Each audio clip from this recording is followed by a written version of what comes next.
getting to know each other. Okay. It just said this meeting being recorded. Okay. And so the meeting's being recorded, the chat notes will be. And so when we're in person, we have a chance to do networking and having some coffee. And so we'd like to keep it informal like that. So if you have anything on the right-hand side, feel free to add. Yes, Even your MBT. yeah, and Pamela, if they have a question when, like when I'm talking, if they'll put it in the chat, and then if you would monitor the chat in case I don't see it, and stop me anytime I'm talking to ask a question. Okay, because I noticed Stephanie already wrote her biggest challenge. So that is now the chat. So, okay, so we have another one to add. That's good. Okay. So if anybody wanted to do that, put on there what's your greatest challenge that you've encountered during this COVID-19 the last couple of years, and maybe what you did to overcome it. Yes. If you did, that would be good to know too.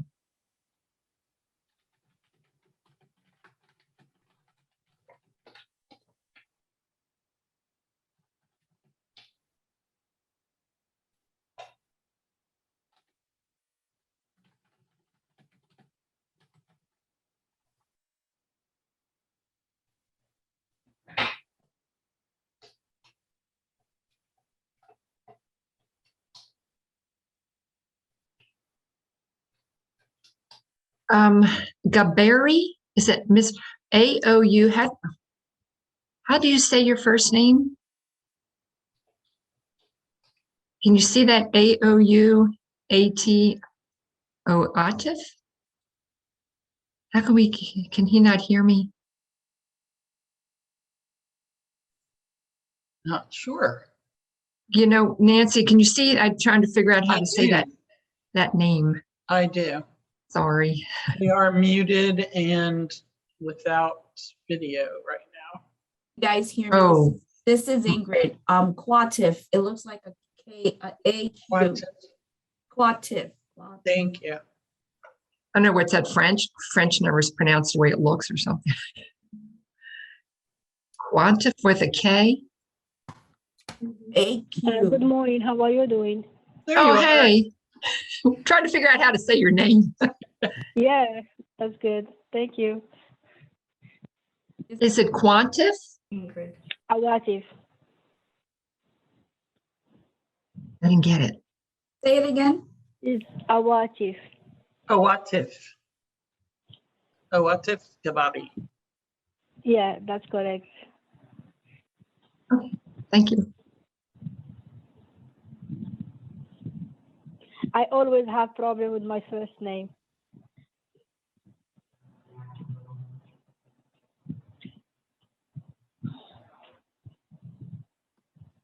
Still a beautiful name. You're good.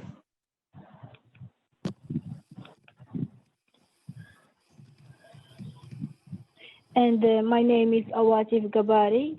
I used to work with Consultex Corporation. I have bachelor degree in business economics, and I am looking to find a job in the financial service industry. What kind of industry? Financial service. Financial. Okay. Thank you. Yeah, if you want to put that in the chat notes, what industry or what kind of job you're looking for anybody. Remember, these chat notes are going to go back out to everyone. Okay. I am trying to figure out how to do that, but I will go back to my email so I can put the chat right now. Okay. Okay. Thank you so much for that. You're welcome. Anything you all want to share, go right ahead and put it in the chat notes and go. This is our networking. Okay. Thank you so much for that. Sure.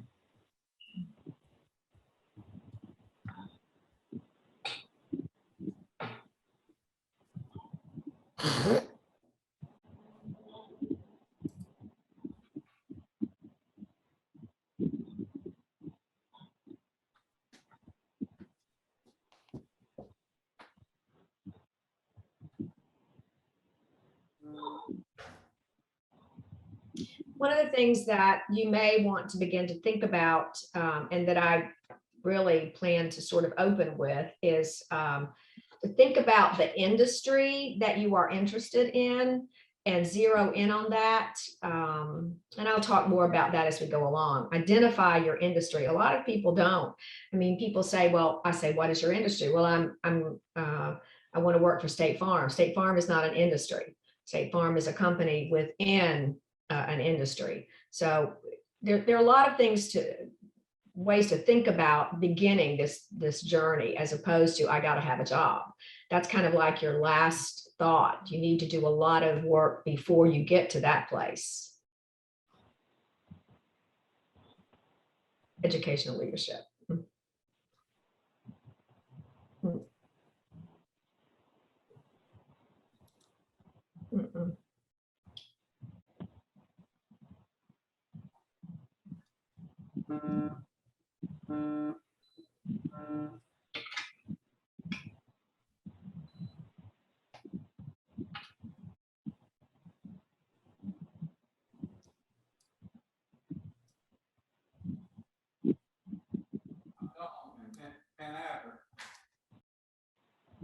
Okay.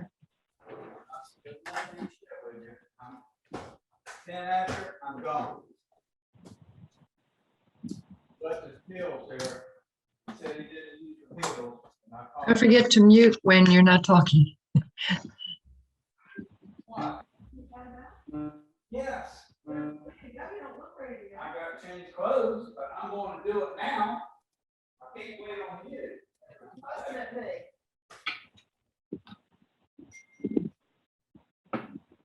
I just want to let everybody know that we're still going to be Zooming for the next couple months too, in September and October.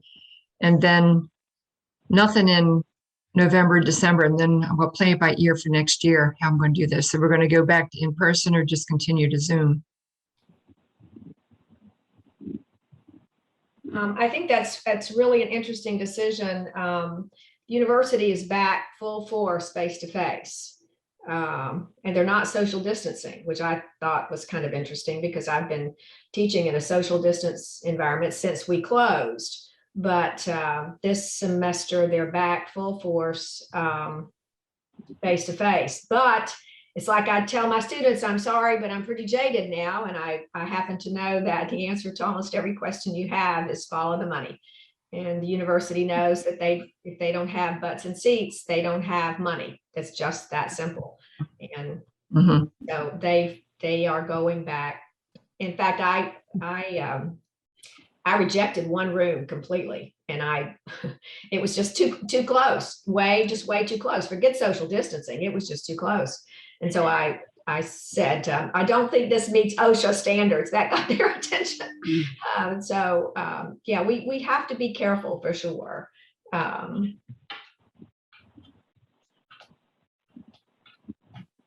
Well, for me, it's the numbers, especially Priscilla, because when I had first posted this, I said, do you want to do in person? I sent out register in person or Zoom, and only one person wanted to come in person. Everybody else wanted to Zoom. So that's why I said, okay. Yeah. Okay. So I think personal preference is a powerful voice for sure. It's also a little more difficult logistically to do the hybrid meeting.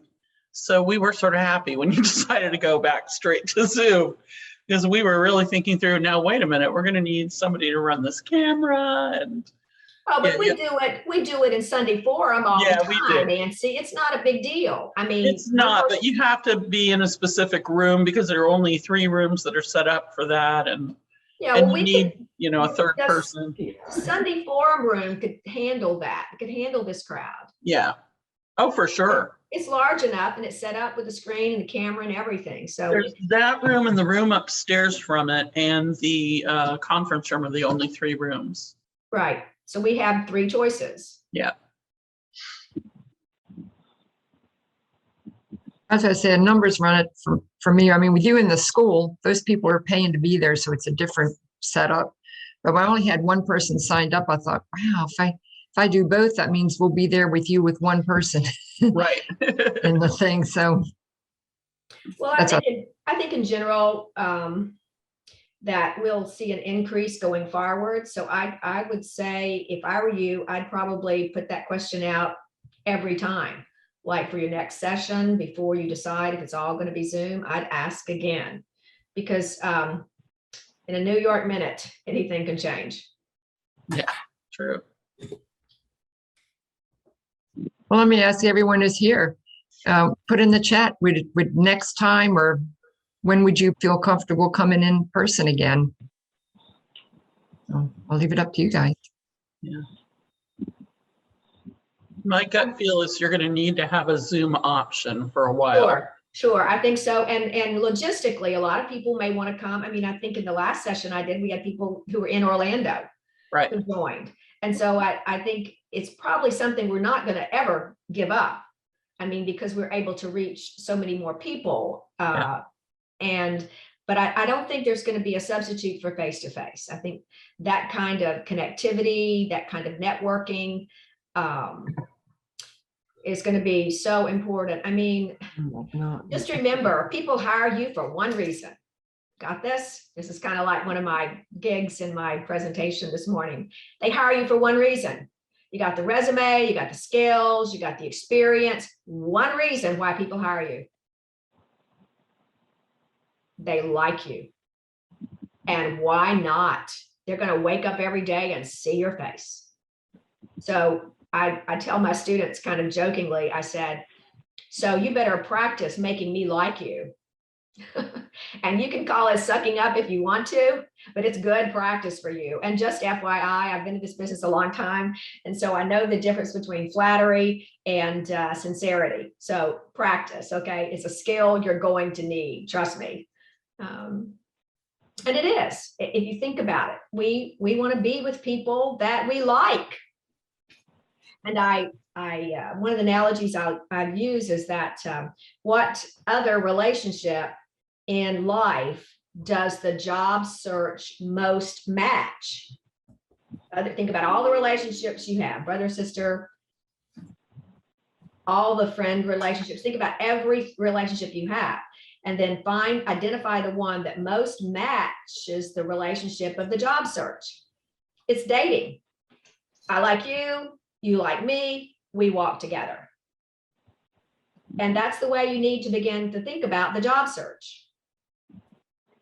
Finding a place where your values align with the values of the corporation, the entity for whom you want to go to work, and make sure that that alignment is on point. Hey, I'm not going to go with you.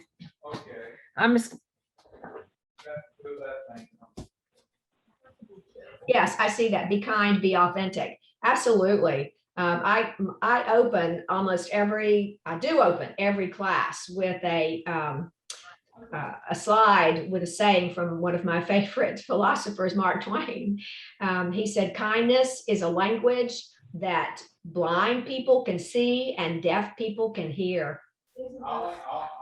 And it's extremely important that you tap into that sentiment.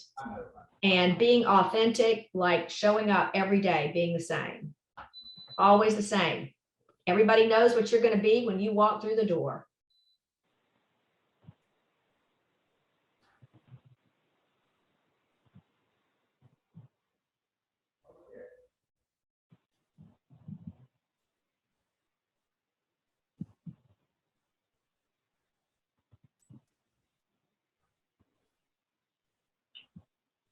Yes, it is seen and felt, right?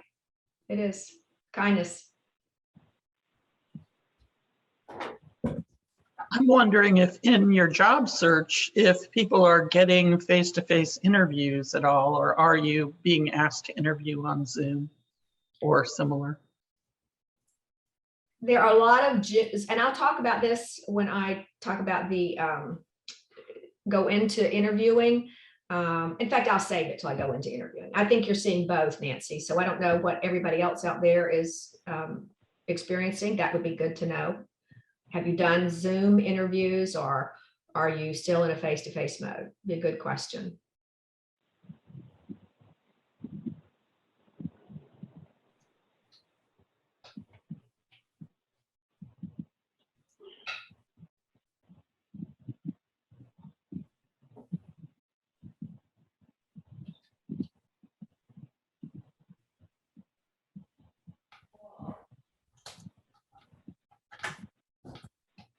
Well, we've stayed steady at 16 people for a while now.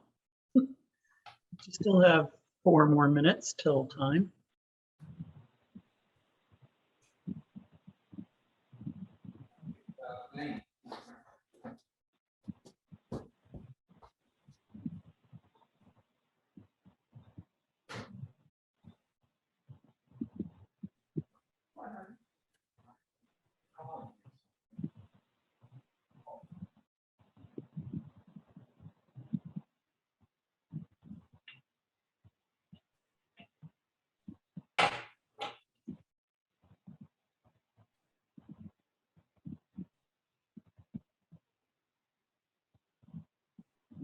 Peggy, could you put down the email if you want to share it? Because I have 2 emails for you to see which email you want me to use for you, please. Okay. Yes. Thanks. You're welcome.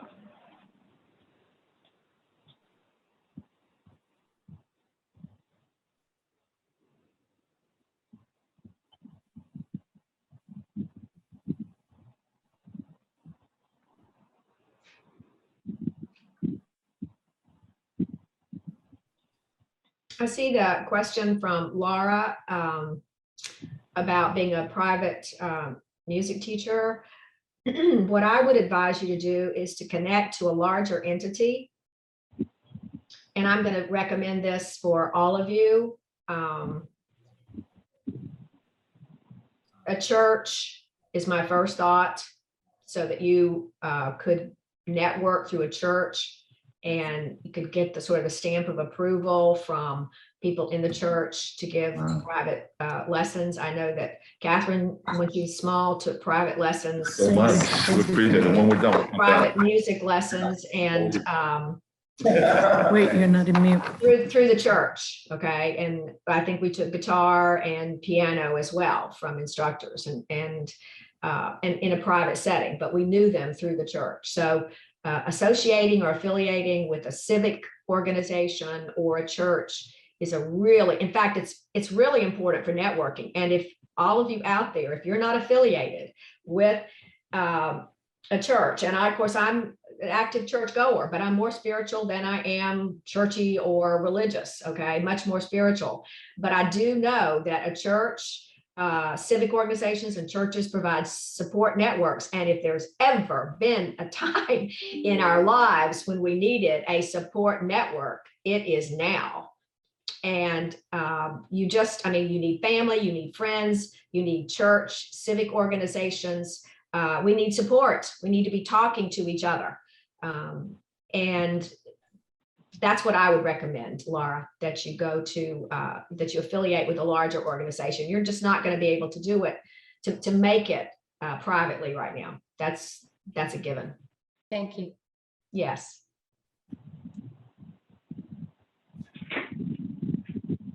Okay, I guess I'm gone.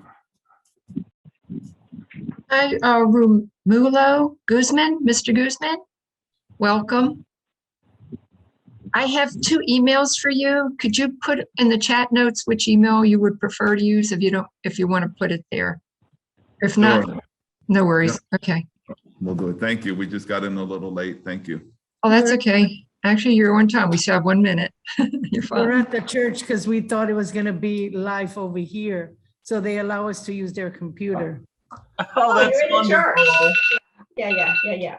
I wondered if anybody would go over the church. Well, we wish we were there. I can tell you. I wish we were there. I We're work here there and I'm for not you. even there. Amen. Okay. Well, it's 10 o'clock, so I heard Priscilla's alarm go off. So, That's really the alarm for water. My personal trainer said, "You aren't drinking enough water. I'm putting this in your phone." I'm sorry. It goes off every time. that's okay. We can let it go and say it was 10 o'clock to start. It's okay. I need to do one of those to get me to get up and walk around because I do too much sitting during the day. Yes, really. It's a good reminder. I drink water. Mhm. Done. Well, welcome everyone. It's 10 o'clock. So without further ado, I want to welcome everybody who's here to the Savvy Job Hunters Ministry. If you're brand new, welcome. We're glad you're here with us today. one day we'll go back to in person, but right now we'll be Zooming. But I'm so happy that you're here. I'm Pam Otteson. I'm a volunteer. I started this volunteer ministry back in 2013 because I did it basically job search preparation and helping people look for employment and such with the feds. Then I retired with 25 years from Mayport Naval Station, helping people basically look for a job. It was military. So again, if you're military or military spouse, prior military, let me know, because I have a separate distribution list, because you all will be getting information from me. You will be getting job postings and all types of job search information. So make sure I have a correct email address for you. And so I'm glad you're here. You can come as many times as you like. Consider this maybe like a job search club, and we're all in this to help you with your job search.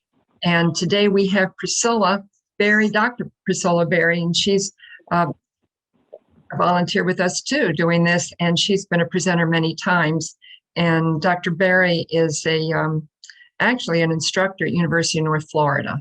So she will be starting, and actually I want to thank too Nancy White, who is our monitor for doing the Zoom. She's the one who takes care of the registrations. So thank you. Okay, well, we like to start off with a prayer, and I'll let Priscilla, Dr. Berry, Priscilla do that, and then she'll take care of the introductions, because each one of us will say whatever really you want to say, what you're looking for, what brought you here today. So Priscilla, go ahead and turn it over. Dear Heavenly Father, we come humbly before the throne of grace that we might obtain mercy. We claim your promise that if we ask, we shall receive. If we knock, the door shall be opened unto us. And if we seek, we shall find. And we are asking now that you bless our gathering and that your spirit be among us. We are knocking on the door, seeking answers and direction, and believing in faith that you are going to reveal that to us. And we are seeking with knowledge and on the quest for wisdom. These are difficult times, dear God. It seems like chaos is all around us and we are surrounded by misery. Please comfort our hearts, and may we keep our faith in you, our eyes fixed on you. Keep our hearts and our minds in that kind of unity with spirit that will keep us whole. All of these things we pray in Jesus' name. Amen. So I'd like to know something about all of you. So if there's a way to start, and what I want to know is, of course, your name. I want you to introduce yourself, say where you're from, just a very brief sketch of your background, your career goals, and identify the industry that you want to work in. Okay, so let's just start. Okay, what about the Guzmans? Let's start there and we'll just move. Can you hear me? Yes, we can. Thank you. Okay. Well, real quick, Maria and I, we moved here just last month. We moved from Pennsylvania. We're just going to CareerLink, local library or Career Source rather. And we saw this on one of the boards, and it was just interesting. I didn't realize it's Christian based. We are believers as well. So when I saw that it was a Christian based seminar as far as job search and tools to take it to another level, I immediately signed us both up. And we're just thrilled that these type of ministries are available to us. So we're just doing whatever we can to get a job that is within our skill sets. I'm in sales and operations. My wife, Maria, is an instructor, a teacher, also a chaplain. So we're just trying our best to get a job that fits our skill sets. Okay. Barbara? Hi. I am on furlough from Carnival Cruises. I worked with Intercruises, Portside, and Services, and we've been out of a job since last March when the cruises were shut down on March 13th. So that was my fun job. I am retired from working many years with Prudential Insurance. In the interim, I have been job searching for another fun job, temporary and part-time. So retail establishments, fast food places, things like that, just to have something to get out of the house and look forward to. I've been doing these workshops to improve my interviewing skills. So far, I've not been successful though. Okay, Barbara, we're going to work on all of that. Okay. Olaf, Gabriel, I'm not sure I got the name right. Yeah, that's correct. Yes, my name is Awajif Gabari, and I used to work with Consultants Corporation as an advisor and sales and service representative, and I am looking for a career change to financial service industry.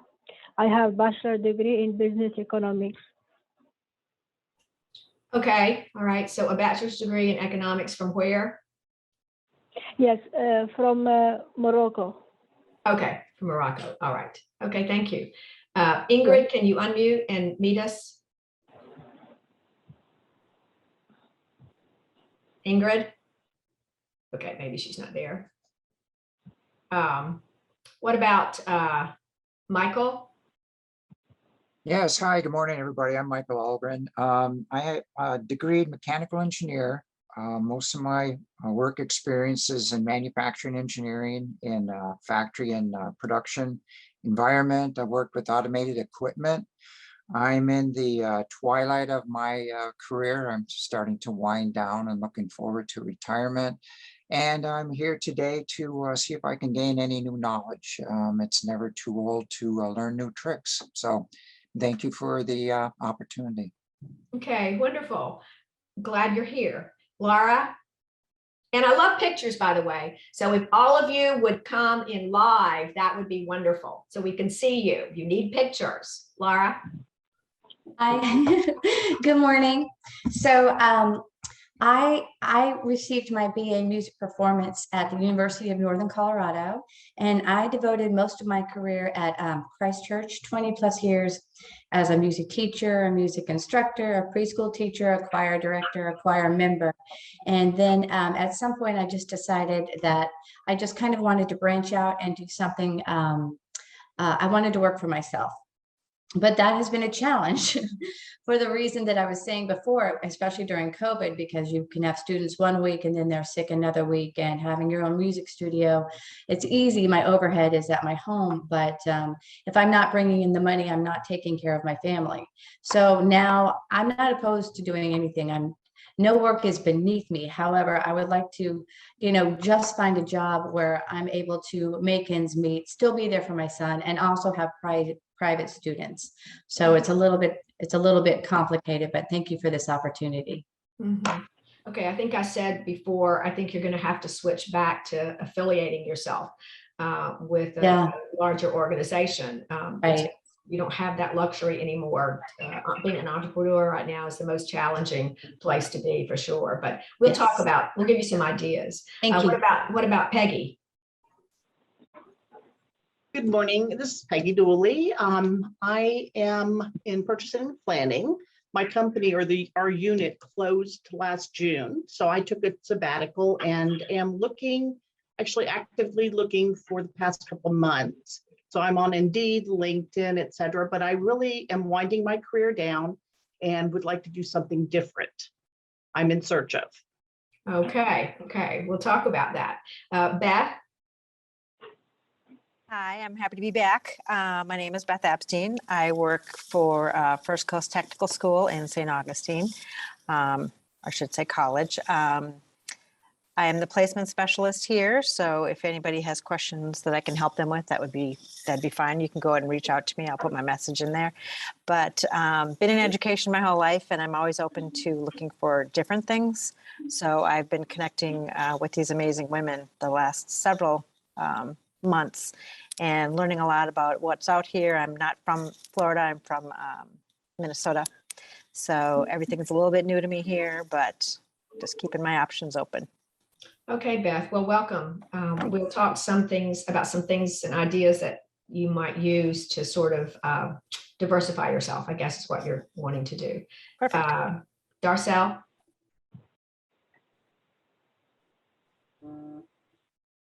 Hi, I'm Darcel Dawson Bell, and I work for Career Source of Northeast Florida. Okay. I'm a workforce service rep, and I assist persons with disabilities and with backgrounds. Okay. All right. So you're here to gather information for your people, right? Yes, ma'am. Okay, great. So ask a lot of questions. What about Tanya? Tanya? Hello. Hi. My name is Tanya Jackson, and I have a master's degree in educational leadership through the University of North Florida. I actually interned there in the student athlete academic success department. Right. It was a direct hire, so I was working as an OPS employee at the time of COVID. There was a new appointed director, Jenny Barth, who I know you're probably aware of. She became pregnant, and I was going to transition into her assistant position, but the athletic director kind of felt he was a little bit questionable about the experience level over there. So they went in a different direction, but I was lined up to actually teach a class through Dr. Elizabeth Gregg, who's a great friend of mine.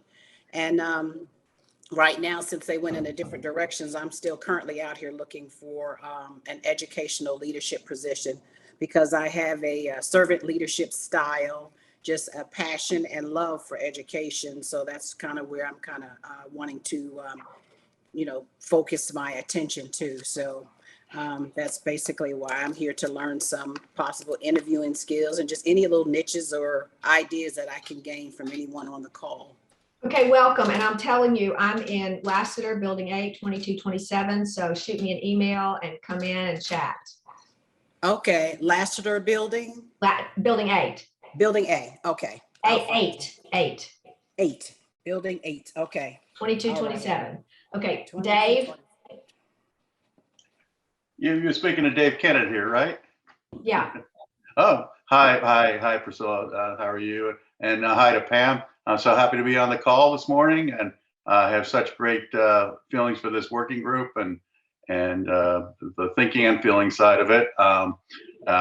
Been a participant myself in the group when I was having very definite difficulties with my transition, and I felt that the group was very interactive. It's so bad with COVID that I completely understand. But the virtual ones, I'm so glad Pam has continued the virtual ones and have great guests like you, Priscilla, and other people to share with us and share your experience, expertise.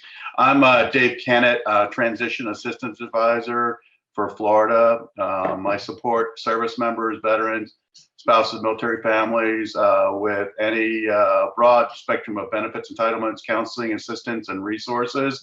They are not just the year or two before, the year or two after they get out, or either separation, discharge, retirement. It applies to any transition point, significant life events included, COVID being one of them, that's impacted people profoundly the last a couple of years.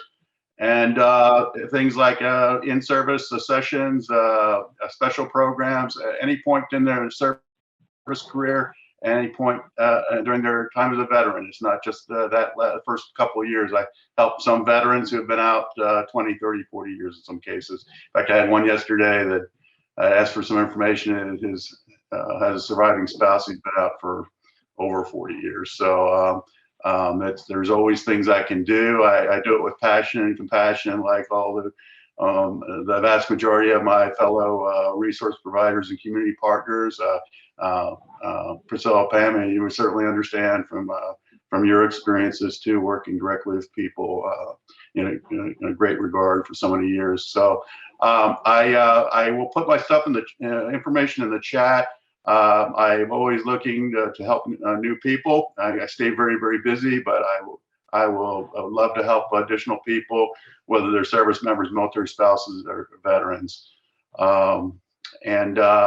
best way to reach me is 904-790-1630. And I'll put all my contact information and my LinkedIn profile in the chat. And Okay. thanks for the time. Thanks, Dave. And I hope thanks for all that you do. And did you have a good workout? You've got your machine behind you. Yeah, well, I didn't work out, Priscilla. That's what I should do.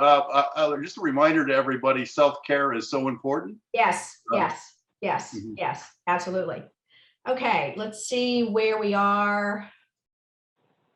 Jeff Willis. So, yes, so I'm president of our company, and a lot of things have changed per Dave's remarks with COVID. I run a small company, and COVID has been negative in some of our results, and so, but we're still hanging in there. A lot of things have changed in our company's industry, so shifting sands are continuing. So I'm just kind of joining to kind of see what other people are looking at and going through, and just to glean a little bit of information. Okay, Jeff, welcome, and we'll talk some about that. I've just finished ghostwriting a book on forward-facing customer service and what the landscape is going to look like in terms of branding going forward. What kind of company do you run? So it's a telecommunications company. Telecommunications, okay. Absolutely. I'll talk about some things that I think will definitely help you. Beth?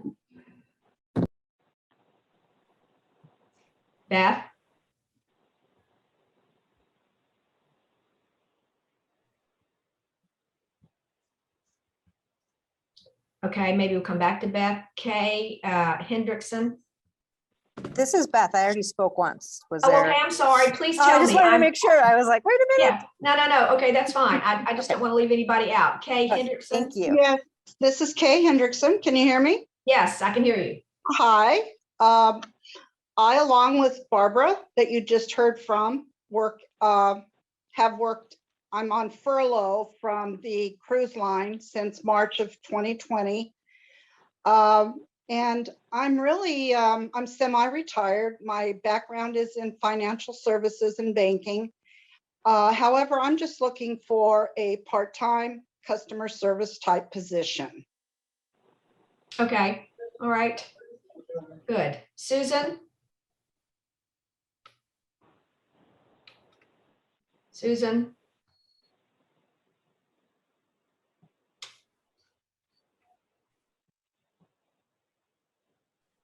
Okay.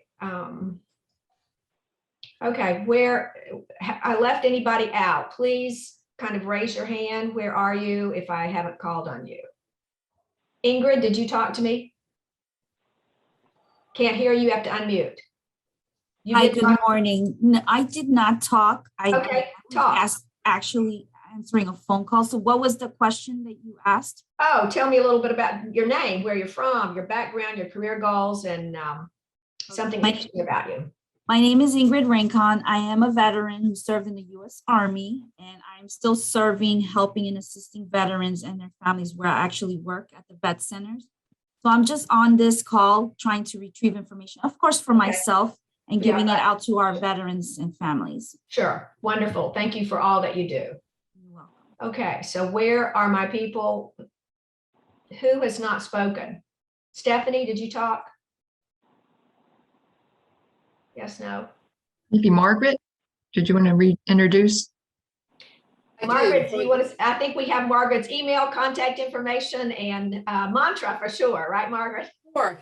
Just really quickly for some of you who weren't on the call when we got on before 10, I'm part of the MBTI, I'm part of the Savvy Job Hunters team here at Christchurch, and my role is I'm the MBTI, the Myers-Briggs Type Indicator Facilitator, and I will be happy to work with you on your MBTI type. I have been certified to administer the MBTI since, well, about 13 years. So I will administer to you, and then I can break down the results to you and explain, what they mean. If you understand your Myers-Briggs type, it is a key to your how you do what you do. It helps you with your job search and the kind of companies and the kind of jobs that you're looking for. It helps you in your job search style. And I'm happy to do that. All things that we do here at Savvy Job Hunters are at no cost to you. So that's something that, of course, I would do that at no cost. We would just, find the time to meet. We could meet at a coffee shop or something like that. And I'd be happy to administer the MBTI to you and break it down. So please contact me. I've put my email address in the chat. Okay, all good. Thank you, Margaret. Okay, is that everybody, Pam, do you think? I think Susan Lawrence, sorry, is Susan, back. Lauren, okay, Lawrence. Susan? She's unmuted now. Hey, Susan, can you hear us? Right, how about Donna? Hey, Donna Nichols? Oh, I see. I've got to unmute. Okay, Donna. She just muted herself. I know, she was unmuted. No. Susan, can you hear us? Okay. Pam, can you hear me? Oh, this is Donna. Yes, hi, Donna. Gotcha. Hey, I'm just hoping that you'll let me just sit in and observe today for the benefit of my student. Mhm. Okay, that's fine. Thank Want to you. tell anybody that you're doing whatever it is that you're doing, or you don't have to? Okay, thank you. I would like. Okay, Pam, what do you think? Okay, Susan, last call. You want to say anything? Okay, Priscilla. Okay, it says that the host has disabled participant screen sharing. So I need to screen share. Okay, that should be available to you now. Okay. All right. I'm going to begin talking about the slideshow. It's a little slower to move, I guess, in screen share. Yeah, it's slow. It's coming. Tells me it's coming. I want to talk to you about sort of a larger macro view that I think sometimes when you are in the weeds of an operation that you fail to, you get so busy just looking for a job and you forget that every job search is nestled in the larger context of where you are. And it's important that you remember that you are citizens of the world first. Okay, now let's see. Can all of you see the screen? Can anybody see the screen? Yes. Yes, okay. So you are citizens of the world. And to that end, all of you need to be aware of everything that's going on in the world because there's not a corporation, not a job, small corporation, large corporation that is not impacted, obviously, by COVID. Two things that have changed the world forever. One is the 5G network. We are now globally connected. Anything that happens anywhere in the world, we know about within a minute, 30 seconds at the most. And then the pandemic. Warren Bennis, in his book on Becoming a Leader, says there are three things that have the capacity to destroy civilization as we know it. One is the atomic destruction. Another is a pandemic. And the third is lack of leadership. And I think if you are at all aware of what's going on in the world, we have all three right now. So there is no question that this is some of the most challenging times that any generation has ever lived through. World War I, World War II, and now a war that we almost can't put a name to is going on. And it seems like it's a war for our very being. So I challenge all of you to understand that you're citizens of the world. And to that end, you have an obligation to know what's going on in the world, because anything that happens anywhere in the world impacts you. So if you think you're not connected, think about the tsunamis that took out the atomic reactors in Japan and spread mercury all over the oceans and killed sea life and destroyed land and facilities. And you think, well, that doesn't impact me because I'm in the United States. I'm not in Japan, but you go to the west coast of California, talk to the fisher people who are catching the fish that are fully laden with mercury that have been swimming from the Sea of Japan. And trust me, EPA notwithstanding, that fish went to your plate and mine. We are connected. We are as much a part of what's going on in Afghanistan right now as if we were in the Kabul airport. So please begin to soak up the news. I don't mean immerse, and I know that sometimes it seems like we're being bombarded with it, but it's extremely important because every industry, every corporation out there is being impacted by all of the world events. And they do sin not to know for whom the bell tolls, it tolls for thee.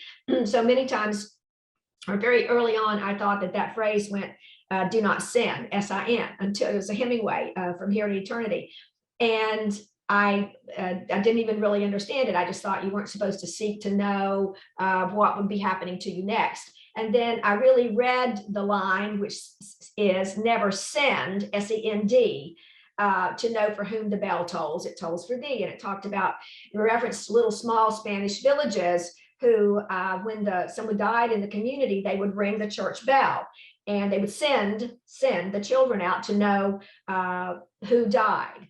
And the point of that is for me, for you, that we are all connected and never send to know for whom the bell tolls, it tolls for thee. So we are part of that, excuse me. And to that end, you should be aware of, first of all, the things that are going on in your industry.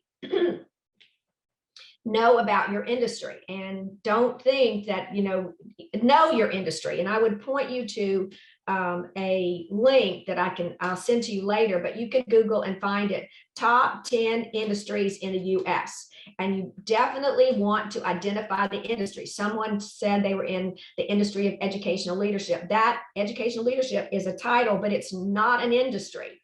So you need to identify the top 10 industries in the United States, and they are ranked based on the contributions to the GDP, the gross domestic product. And you want to look at the largest industries because they are the healthy industries and the ones that are growing. So the top 10 industries in the United States, identify the industry that you want to be in. And part of the challenge is that you're not nailing it, okay? You can do so many things. I find this in people who have a lot of experience and really people who are very talented and very smart. They just go, well, I could do a lot of things and I've done a lot of things. That does not help a recruiter until you bring high specificity to what you want. A recruiter can't help you. They are looking for something specific. So you want to nail it.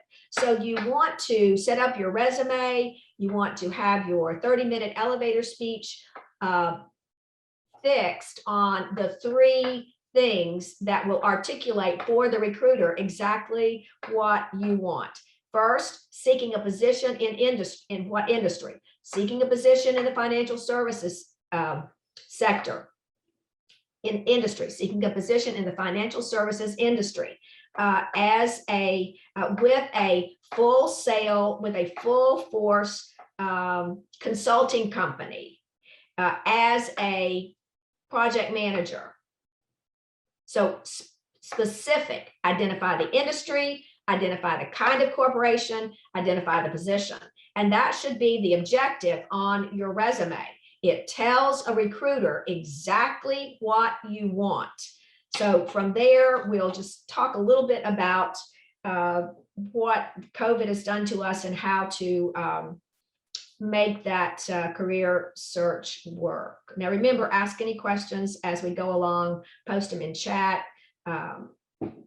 Pamela will moderate the chat and tell me anything that I need to answer. Thank you, Pamela. So it is different now. The world is forever changed. It's not going back. It has been forever changed by COVID. There are more unknowns than there are knowns. We talk about what are the knowns. People plan for leadership change, mergers and acquisitions, downsizing. We plan for all of those things. Those are the knowns. We even plan for some of the known unknowns. Like we know that hurricanes are coming, structural damage is coming to physical plants. We plan for the known unknowns, but we're in a position now where we have what we call a black swan. And that is something that no one had planned for. So how do we navigate a world that has become almost virtual and has taken away the thing that makes us most successful? That's why I have so much difficulty and I'm challenged so much by this Zoom environment. I mean, I love it because we can reach so many people that heretofore we could not reach. It has some pluses, but it has taken away something that really is significant, and that is our energy. And energy is only found in community and in people coming together.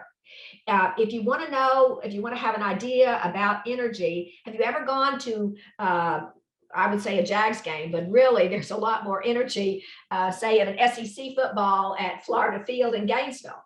And if you walk into that stadium, you automatically, you feel the energy because you have people who have come together in one mind and one accord. Now, maybe they want the different sides to win, but they are all about the energy of winning. And there is something extremely powerful about energy. You know, Paul said in his writing, forsake not the assembling of yourselves together, for such is the kingdom of God. It is energy. I say Paul knew everything about marketing 101. I could use him he was building an institution. He knew how to do it. And that energy is so important. And I think it's missing. So I urge all of you to network in as many live venues as possible, to connect with as many people as possible, always being safe. COVID is very real. I know COVID is real. My daughter's husband had COVID and lived through it. I have students that when it first hit, they were burying loved ones virtually and could not go. I have people that lost family members and couldn't go to the hospital to be with them because COVID is real. There's no question about it. But I believe that we face our fears, we are careful, we protect ourselves, but we really need that energy. So what is HR thinking now, or the people that want to hire you? They are confused. The demographic has changed. People don't live in the same place. They have moved from one place to another because of COVID. So they don't know what kind of pool of people they have to draw on. It's a very confusing time for them, which is why the more concrete you can be about what you want, the more opportunities you're going to have. So I want you to think deeply, not about, I mean, I know all of you are qualified. You've had lots of experience. You have lots of degrees, but what specifically do you want to do? A great book that I recommend is Change or Die. It's challenging for all of us because we get into routines that really we can't break out of, which is why we stay stuck in some places. So I recommend Change or Die. So first of all, we want to think about validating yourself. You want to become proactive, and please update everything. First of all, update your thinking. This is a new environment. You've got this. Know what you want. So update your thinking, and then update your resume, and we'll talk more about that. And your email address, please. Don't make, and see, I wish I could see you because I would want you to laugh at this one, but see, I can't see your faces because you put them all away. So your email address cannot be tequilagirl@yahoo.com. So make sure that your email address is up to date, and really you shouldn't have AOL. It's been passé for a long time. Make sure you have an email address that says you're living in the 21st century. And then know what your options are for the job search. Be willing to apply for positions that are beneath your qualifications, that are above your qualifications. Don't leave any stone unturned. The other day I was coming out of the parking lot of Bailey's where I work out, and I drove across, was going across Penman, and I saw the marquee at the car wash, and it said $500 signing bonus. And I thought, wow. And I talked to person on campus later, and I told them I saw that, and they said, "Are you thinking of changing careers?" I said, "Well, think about it, a $500 signing bonus. I mean, you know, really, I could do that." So keep your options open, and remember this: it is so much easier to get a job if you have a job. So don't think that in this environment that any job really is beneath what you can do. And it's all about networking. If you have a job, it's easier to get a job. And then just sort of start keeping a diary, write down the ideas for the position you want and that you think you qualify. Understand that everything is about a relationship. And I think I said this before we started. It's very much like a dating environment. I like you, you like me, we walk together. People hire you for one reason. They like you. And why not? They're going to see you every single day. So remember, it's all about relationships. And I love to tell this to young people. You know, they think they've fallen in love. This is the love of their life. They're going to spend all this time with their partner. You know, they're getting married, that life is going to be wonderful. And here's their job over there. Not really. And those of you that have been at this for a while, you know, your job is all consuming. And you're going to spend more time, particularly in a beginning position, on your job than you would in this love of your life relationship. So the point of that is that you must see everything as a relationship. Everything as a relationship. And you have to be happy in the environment that you're in, wake up every day, believing in the values of the organization that you work for. And it has to be a two-way street. They love you, you love them. And that's how you know you're in the right place. So you need to learn to operate online, and I have some links at the end. You will not navigate this present environment without having strong computer skills. You need to be savvy, and the way to do that is just to dive in. I'll tell you, I went through a terrible divorce. I needed a job. I'd been working. I stopped to run a nonprofit, a home for abandoned and abused boys. I needed to go back to work full-time, benefits, all of that. And I interviewed at JU where I had worked before. And the dean loved me right away. I mean, I had the job immediately. I knew all the right people. I had all the right skills. I had my doctorate, everything they needed. And we came out of his office. He said, "I want to show you where you'll be teaching." And I said, "Okay." And he walked down the hall to a computer lab. And in my heart, I went, "Oh my God, in a computer lab, I'll be teaching." And I knew, you know, how to do email, but I needed a computer lab with software. So I left that meeting. I said, "Great, that's great."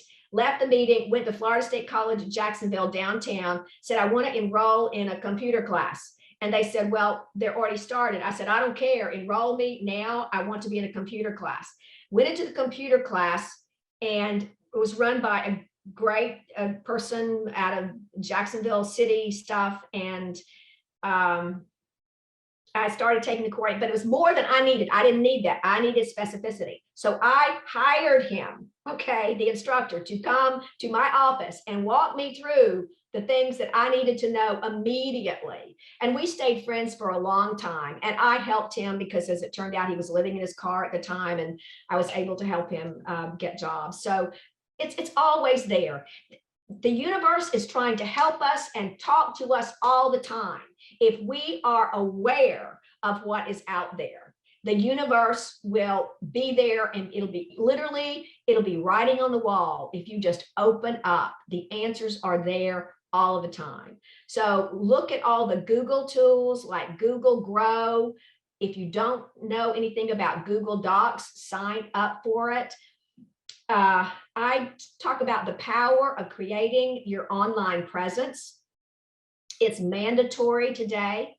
I had a great email from a student through LinkedIn, and he said, "I just want to reach out and tell you," and he wrote this long missive. He said, "I wanted to thank you for all that you taught me." He said, and this was 17 years ago. I had this kid in class. He's now CEO of a software company. And he said, "You were talking about LinkedIn 17 years ago when nobody else was even talking about it. It is powerful. It is an important tool. It has to be updated. Your LinkedIn summary is so powerful. The statistics are that recruiters, 99% of recruiters look at your LinkedIn either before they interview you or after they interview you. So the LinkedIn summary has now replaced the cover letter, and the LinkedIn summary has to have guide words at the end, literally after you've written your summary, and it has to be direct. What skills you bring to the table, not some sort of rambling narrative, but written with high specificity. And you need to have keywords at the end, literally write keywords, : and list the skills that you have. And I'll talk about this a little bit later, but the skills that you need, if you don't have them, you need to get them. And we'll talk about certifications as well, but things like skills, not things like time management, that's sort of a skill, but things like Adobe Suite, HubSpot, LinkedIn certification, and you know Microsoft, but you can go online and get Microsoft certification for free. Project management, maybe you manage projects, but you don't have project management on your resume, but you can put project management certification, Microsoft project management certification. So you need keywords that are skills at the end of that LinkedIn summary. So again, certifications, you need to know about Agile. Agile is a form of business communication, very prevalent in organizations today. Read about it. It's a style of communication. It's also a management style. And it's about getting in and getting out. Large projects where people report out on the project is no longer long, rambling discourses. Very short, to the point. This is what we are doing. This is what we know. This is what we are doing. This is the cost. This is where we are. Done. No fillers, straightforward, agile communication, also a management style as well. And then you should know about Airplay, Dropbox, Airtable. You should know a little bit about coding. I don't advise that everybody take a course in coding, but if you have that proclivity, it would be a good thing to add to your repertoire. You have to have skills that you bring to the table. I recommend the Khan Academy. If you don't know about it, take a look at it. They offer courses for free that are extremely relevant to the career search. Very valuable. Coursera has courses, open courses, and MOOCs, massive online open courses, MOOC. Think about that. So Khan Academy, Coursera, Florida State College at Jacksonville, community schools, when they are operative again. And then if you've not tried virtual career fairs, you really need to sign up for every career fair out there. UNF has some, Florida State Career Services has virtual career fairs. Orlando as a city has a number of career fairs that are out there. So virtual career fairs all the time. Okay, you're going to have remote interviews. I recently helped a graduate from University of North Florida who had a degree in graphic design and was working at Owls. Sound familiar? And making money, but hating it and not using any of her skills. We looked at the Jaguars as a place to go.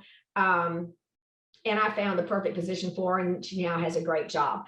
But she had a remote interview that I had not seen before when she interviewed with the Jags. And they used something called Simply Hire. And if you don't know about that, Google it, go online and look at the questions and the format and how it works. You sign up and you have X amount of time, you're given a question and you give a video, you're on video and you give an answer to questions. And some of the questions, they talk about some of the questions that you're going to get online. So it's Simply Hire. and you will have remote interviews, no question about it. Appearance matters. Appearance always counts. I wish it didn't. We're a judgmental society. We judge everybody by how they look because we decide that's who they are and that's how they think and we decide everything about them based on appearance. So appearance matters. Some time ago, I was teaching an executive MBA program, and they're corporate type people, and they kept asking me, they're corporate people out of corporations, that corporations have paid big time dollars for them to get a degree as a perk. And it's $80,000 at JU, it's $110,000 at UF, University of Florida. But they would ask me questions about dressing and entertaining and socializing, and do I drink a beer, and if the host is drinking, all sorts of questions. So I put together something called the Berry Rules, 104 rules for executive dress and dining, and 104 rules for executive dress and branding, and 104 rules for executive dining. Pam has those. So if you want them, you can send her a note and I'll let her send them to you as opposed to me, if that's okay, Pam, if you're at all interested. Appearance matters. If you're doing a virtual interview, lighting matters. I'm a little bit off this morning in terms of my video, but I would recommend that you get something called a selfie light. You can order it from Amazon. It's not expensive, and it'll help you with the correct lighting. Dressing is important. So, wear solid colors, stay away from patterns.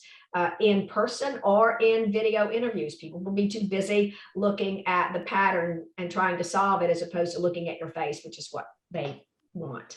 And how to sit, everything matters. You need to sit. Pam is in a great position. She's up high. I'm not. I'm too short. I need to be higher. I need my camera a little bit lower. But how you sit matters. Eye contact is everything. And then, of course, I've talked about lighting. Please stop me if you have any questions. If you see anything, Pam, in the chat that you want me to address, please let me know. Typical interview questions, you're going to get this. The one, tell me a little bit about yourself. It's because recruiters really don't have a lot of fresh information, so they're asking you this all the time.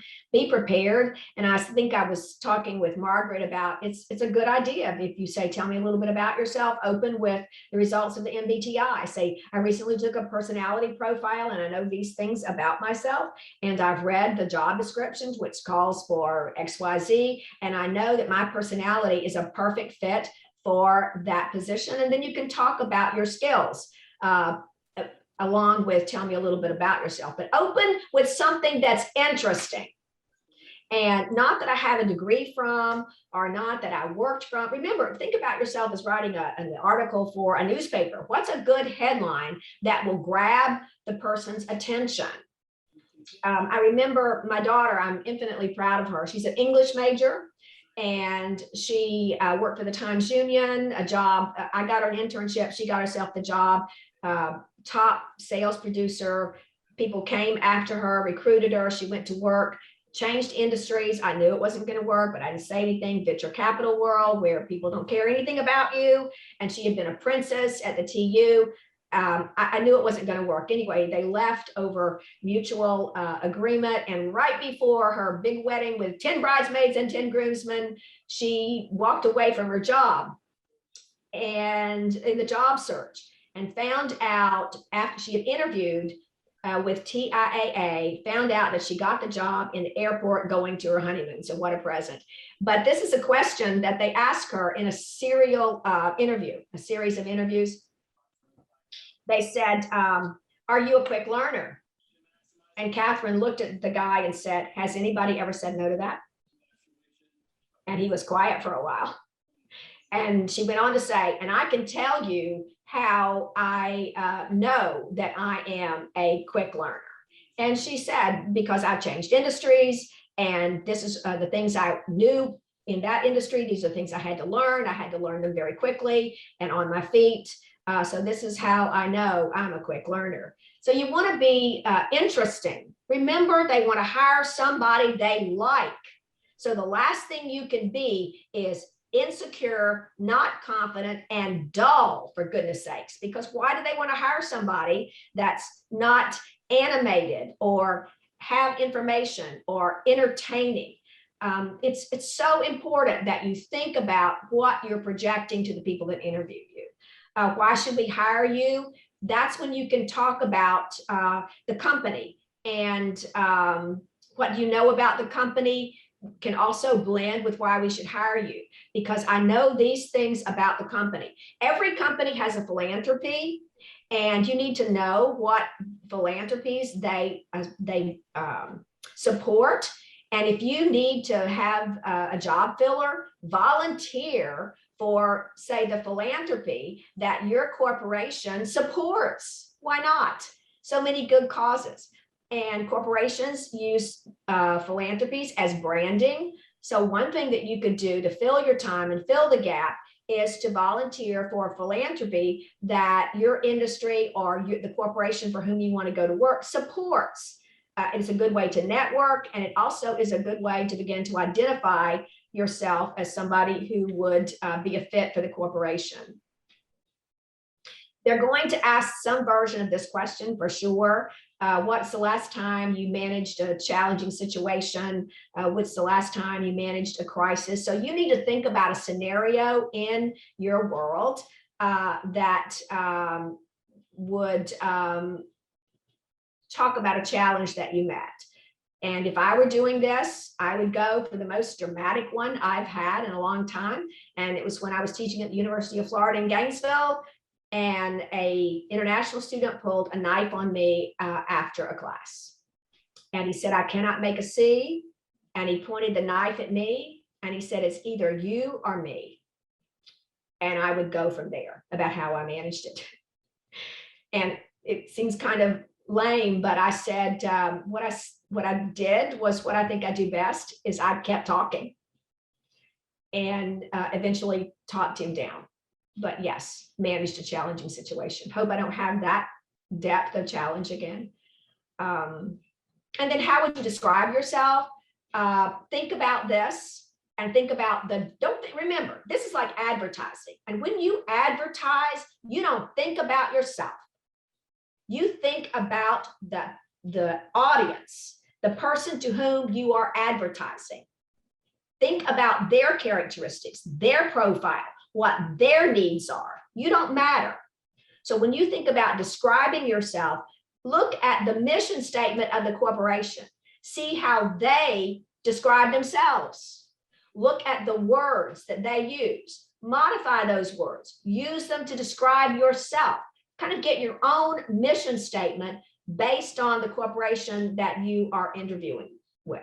And what matters most for you, it's really up to you. I would say family and family values are the most important thing for me. And then I would go, and I'm looking for a career family with whom I can join. See, there you got it. What matters most to me is family. And I'm looking for a corporate or career family that I can join with. And I think you've got some good stuff going on there. Okay, resumes, I'll talk a little bit more about that. And I don't think you're going to have a lot of success getting resumes past the applicant tracking or against the bots, but these are some things that you need to know. And it doesn't do you any good to send out 100 resumes and hope for results. If you talk to most people and you say, "How did you get this job?" And I've done that through the years, and I urge everybody to do it. How did you get this job? 9 times out of 10, they will tell you, "I knew somebody. I knew somebody."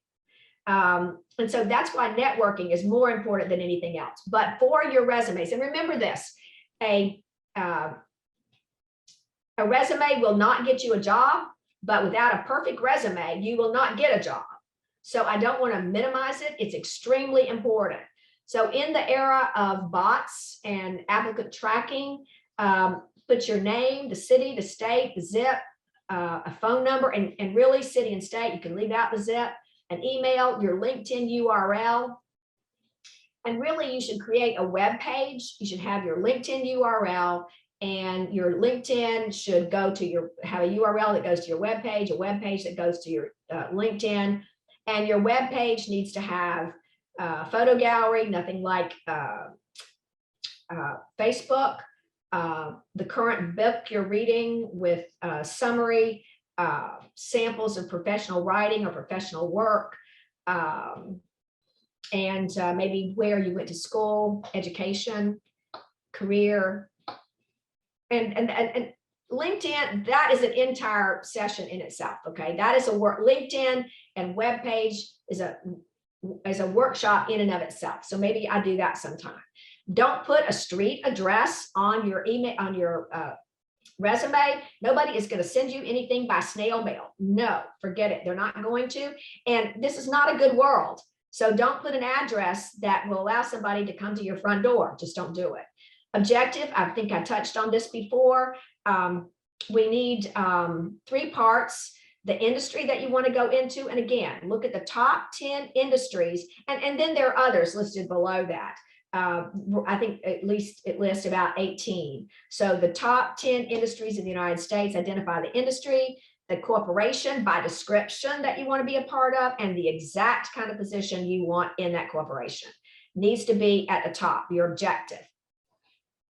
You need a professional profile, and then make sure that professional profile has keywords from the job description, work experience in chronological order, bullets grammatically parallel. That means that when I say grammatically parallel, that means that every line needs to start with the same pattern, adjective, noun, or just verb. So every single line needs to start and be grammatically parallel. You need to work on certifications. I have a list of some that I think are important for you to begin working on. A list of skills, any volunteer work, and the font needs to be Helvetica, Garmin, or Georgia to get past bots. Bots do not like lines of any kind. I mean, I have students put lines on their resume, but then I tell them if they're going to use it for a bot or ATS, to avoid ATS or to get through ATS, no lines whatsoever. Any questions about any of that? I know that I'm going quickly. And I want to leave time at the end for questions as well. But any questions, anything in the chat box that I need to see, or we're good? Okay. This is a list of certifications that you might be interested in and that I would recommend. And again, Pam can send you all of these if you want.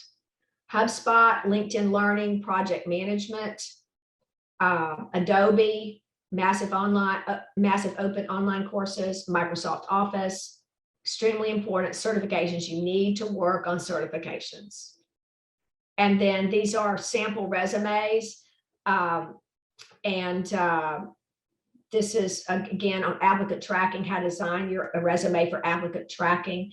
I love Al Purdue. Please write that down in terms of resumes. Infinite number of patterns on Al Purdue, also some that specialize in military resumes and how to set those up. Extremely important. Let me see if I can pull this up now.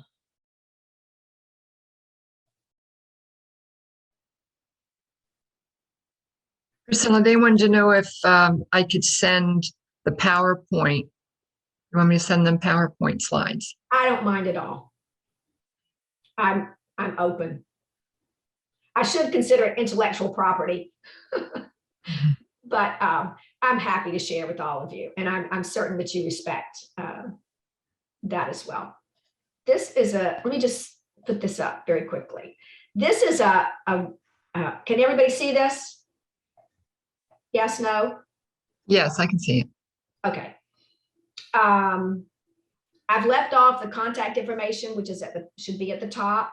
I've taken all of that out, but you can see a statement of qualifications. Now, I like an objective more than this, but I put this up because this is somebody who's had a lot of experience, and I like the layout of it. qualifications, diversified and broad experience in consumer products and retail sectors, blending strong organizational, interpersonal communication skills, etc. Key areas of experience include CPG, consumer packaged goods and retail, subject matter expert, all of these, and see how that's lined up. So maybe 6 items of a professional profile. I think that works. And then we've got selected accomplishments, not everything. You don't have to put down everything you've done, just selected, particularly if you have a long resume. So we have the name of the company. And then we've got created, conceived, developed, executed. That's what I mean by parallel construction. Built, won, designated, developed, sold, selected. And then I would say selected experience here, where he talks about some of that and some of the years that we're talking about. And then he has a list of other assignments. This is really a CV as well, because he has published articles. But I like it because of the layout. And notice that the degree is the last thing. I do not like the degree to be abbreviated. I like to see it written out, Bachelor of Arts. But the degree is the last thing, particularly if you've had a lot of experience, that trumps the degree. He has the year. I tell them not to put the year unless they got it like recently. Oh, you mean in terms of the bachelor's degree in 1982? Yes. Well, and the reason it comes at the end, and you're right, Pam, you can definitely leave the year that he got the degree off, because the ageism, we're going to talk about that. Right. That kind of thing. Of course, they're going to know that. And I think you need to do what Sheryl Sandberg said. She's the number 2 person at Facebook now, was like number 3 at Google. And she says, lean in. So I think that you turn your ageism into a plus instead of a minus. It's like, I've been there, done that kind of attitude. But you have to demonstrate that you have cutting edge, that you stayed cutting edge. That's why I told the story about how I had to come to terms with, age of technology and walk into a computer lab and be fully ready to face, 25 kids who were computer savvy. And I had no time to do anything but keep running, pedaling like the little duck with the feet, below the surface, where you're just paddling really fast. So yes, you can definitely leave off the date.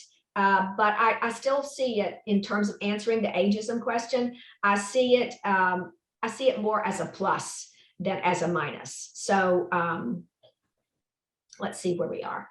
Okay, so let me see. Now I want to go back without taking you out. How can I do that? I can take this down. Want to look at the PowerPoint again. My computer's slow. I apologize. Stephanie had Stephanie, I don't know if this is a question. You're talking about the 1 class short to get your AA. She wants to know, should she leave it off or continue? You want to ask? I think the way you say that is, oh wait, share window was closed. I didn't mean to close the share window. Okay. Hey, Stephanie, you want to ask her? Yeah, Stephanie. Hey, Stephanie, unmute. I don't know if she's still there. Okay, sorry, hi, can you hear me? Yes. Yes. Okay, yeah, so I kind of just put that I'm pursuing my AA, I'm 1 class short of completion, and I kind of leave it at that, and I put it on my resume, but I didn't know if I should keep it on there or just take Okay, it. definitely keep it on there. You can do 1 of 2 things, okay? You can either put AA degree, graduating, and put the date you'll graduate. Yeah, I just don't know though, because it's not in the budget, so it's kind of been pushed off for a while. Yeah, and I get that. I'd project something. I'd at least say 2022. Okay. You can do that, or the only thing that's wrong with it, you can say studied at Florida State College at Jacksonville. The only thing that's a little challenging about that it almost seems like I'm not going back. I studied, but I'm over it. So, but that is one way to handle it. Studied at Florida State College of Jacksonville. Okay. I like graduating in, 2022 better. Okay, perfect. Thank you. Okay. Again, I said I love Al Purdue. Please write that down. Please go there. Look for samples of resumes. There are so many there and it will help you so much. And then this site for applicant tracking will help you get the things you need to know about how it works. And I would go into it, but it takes up way too much time. And this is something you can do on your own. So basically, you need to take charge of your life and don't feel like you're a ship tossed by the waves. You are in charge of your life. The shaping of your life is in your hands. And you need to create a sense of urgency around this job search. And I'm sorry, most of you have muted and turned off your cameras. I like to see faces. Create a sense of urgency and stay in a posture to receive and become proactive. And there are infinite numbers of possibilities out there. If you need encouragement, if you need direction, it's there for you. Look how many people are just on this call, like Dave and Margaret, who are ready to help you as you make this journey. You are not alone. You are not alone. Consider the possibilities. Be willing to take a long shot. And I think this is really good for attitude in terms of where we are. Read or listen to something every day with which you disagree. Stay abreast of the news, but please be aware when I talk about the news that the reality is the news is, Eisenhower said, beware the military industrial complex. Well, today we have to be aware of the media industry complex, because it is an industry unto itself. Every single news outlet out there is owned and controlled by a large corporation. Not a single talking head says what they think or what they believe. They say what the corporation believes. For example, CNN is owned by AT&T. So everything that CNN says or does, every single commentary, every single guest is directed by the company line. Done. Fox is owned by the Murdochs, who have a specific political agenda. Please be aware. Develop the spirit of discernment and do your homework. But you must know what's going on in the world. You have to know the war in Afghanistan, the hatred the Sunnis and the Shiites have for each other. You have to understand all of these things. You have to be aware. But then I also tell you to keep your sex, your politics, and your religion off of your LinkedIn or your webpage. It's not smart to be an activist. Because here's the thing, if a corporation has sort of an activist edge and they believe in certain values, they still, even that kind of corporate profile, they don't want people who they don't want to hire people that they think are going to be standing in front of the corporation with a sign, right? That's not going to happen. So make sure that you are careful about disclosing anything about sex, politics, or religion. I taught for a semester in China at one of the largest universities there, in Wuhan, no less. So I learned a lot about the Chinese Communist Party, about Wuhan. I saw places where the virus supposedly hatched, and that was 4 years ago.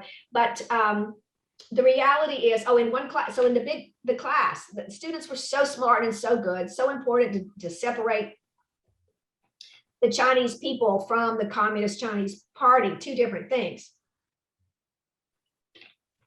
Excuse me. But one night I said the same thing to them. I said, do not put your sex, your politics, or your religion on your bumper sticker. and hands went up all over the room. And I thought, oh my goodness, if I'm going to have to explain sex or politics or religion, I'm dead here. This is just, I don't know where I'm going with this. And, but I very bravely asked one person that raised their hand, okay, so what is your question? And they said, what is a bumper sticker? Because none of them have cars. And so I breathed a sigh of relief and went, oh, okay, bumper sticker. Yes, well, in the state, it's because they don't have cars, of course. So they didn't have any idea what a bumper sticker was. But the point is to be open, to stay open, and to be willing to listen to other people's opinion at all times. And that's why listening or reading something with which you disagree every day is an important part of the process of developing you for a dynamic world that you're going into. The world you're going into is not static. It is fluid. It is moving. Keep a journal. Write down every day. Write down something that you did. And it's so important to keep a journal.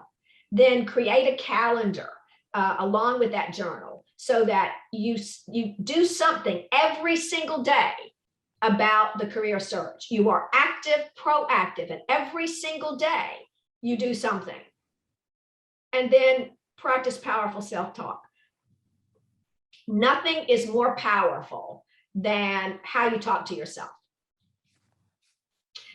Marianne Williamson is a motivational speaker, has written a lot of books, ran for president with Oprah Winfrey's money. But I've read her books, I've listened to her lectures, and she says that she was giving a lecture to a group of people, and she said, so evil is real, it walks the earth seeking whom it may devour, and you have to be aware of the devil and the evil at all times. And somebody in the group raised their hand and said, oh, I don't believe in the devil, it's all in your head. And Marianne said, and so what more powerful place can the devil be than in your head? So self-talk, taking control of those thoughts in your head, will have so much to do with whether or not you are successful. You need to have a mantra. You see, we are all just mirrors walking around. People are reading us. So if we're not getting the job we want, the love we want, the reactions that we want from other people, it's because they're looking at us and they're reading us and they're giving us back what they're seeing. So the way you generate that persona of confidence and courage is because you talk to yourself and you practice powerful self-talk. Every morning, you need to find you need to look in the mirror and say to yourself a mantra, find it for yourself, something that appeals to you, resonates with you. My mantra is I'm whole, strong, powerful, perfect, protected, loving, harmonious, happy, and peaceful, living in prosperity. Saying something to yourself every single morning that reinforces that sense of courage and confidence. More important now than ever. And you would be surprised at the transformation it will bring. Okay, so that's it. Okay. Let's see what else. I can take this in any direction that you want. I can talk about your online presence, or I can, what would you like out there? I can talk about personal branding, if that would be at all important to you, how you brand yourself. You want to answer some of the questions? There were three. There's yeah, I can answer the questions. Let's do that. Okay. One person wrote, getting in-person meeting. These were challenges that this person had during COVID. Getting in-person meeting and interviews where people relate to one another as persons. Yeah, it's tough, and it all has to do with networking. I recommend that you join local organizations like Rotary, the World Affairs Council. You need to write that down, the World Affairs Council. Usually it's housed at UNF. You need to make cards for yourself, even if you don't have a position right now. Make cards for yourself with your name, maybe your area of expertise, and then 3 things: your phone number, your email address, and your LinkedIn URL. And your LinkedIn URL needs to be ready to go. So it's like your full name We could do and that for $10 to run Vista. your letter, your expertise or the position that you're looking for, and then the 3 things: your phone number, your email, and your LinkedIn URL. And your phone, I'll just say this, and your phone message needs to be real. It doesn't need to be electronic. And it needs to be short and to the point and not rambling on and on. And I had a friend of mine, this has been many years ago, retired Admiral Kevin Delaney. He's passed now, but we worked together on boards and projects. And so we knew each other very well. And he said to me, Priscilla, he said, "You know what your voice message sounds like?" I said, "No, Kevin, I don't know what my voice message, what do you mean?" He says, "Rhymes with witch." I went, "Okay, I will be fixing that today." Okay, no problem. I will fix my voice message today. So the details matter. Details matter. And things that you might brush off as not important can make the difference in you're getting the position or not. But the best way to try to get in-person interviews is, well, you may have to get past a virtual interview first. So you need to get really good at that, and don't hinge everything on the in-person interview, because unless you're good at the virtual interview, you're not going to get a chance at the face-to-face interview. Because the idea is they eliminate people that they think do not have the possibilities that they see are necessary. You have to present yourself as a probable candidate first, both with a resume and with your ability to do the virtual, for sure. Priscilla, there was a question where would is it possible to meet with you personally to discuss? Yes, I would be glad to do that as a part of this ministry. I would be willing to do that, of course. I've helped a lot of people from this from these sessions. One of the individuals was an attorney who had moved from Michigan or New Jersey and needed to start all over again. And she now works as an attorney for a large legal organization. And a large nonprofit, large in the legal department. I can't emphasize enough the importance of volunteering. If you're not volunteering, you're missing the boat, to network and to have opportunities. 9 times out of 10, you're going to get a job by knowing someone, because we look for character. You see, corporations are looking for character. What will you do in the dark when nobody is watching? They're going to put their brand on you. Do you have to be micromanaged? Can they trust you? I believe that trust is going to be the most significant challenge. And I remember we had the person who had the small company and was concerned about branding. I believe that trust is going to be the most important and scalable quality going forward for corporations, for brands, and for individuals. We don't trust anybody anymore. It's a big gap. The experts, well, really the experts, they all have feet of clay, and it's just, we feel lost. And so corporations and individuals who can bring that sense of trust, in other words, you can trust me. Part of it is this creating a professional image. Dressing is a big part of it. And the reason it's a big part of it is you walk into an interview dressed to fit the industry, the corporation, the culture, and it says, I'm going to be like this every single time I walk in the door.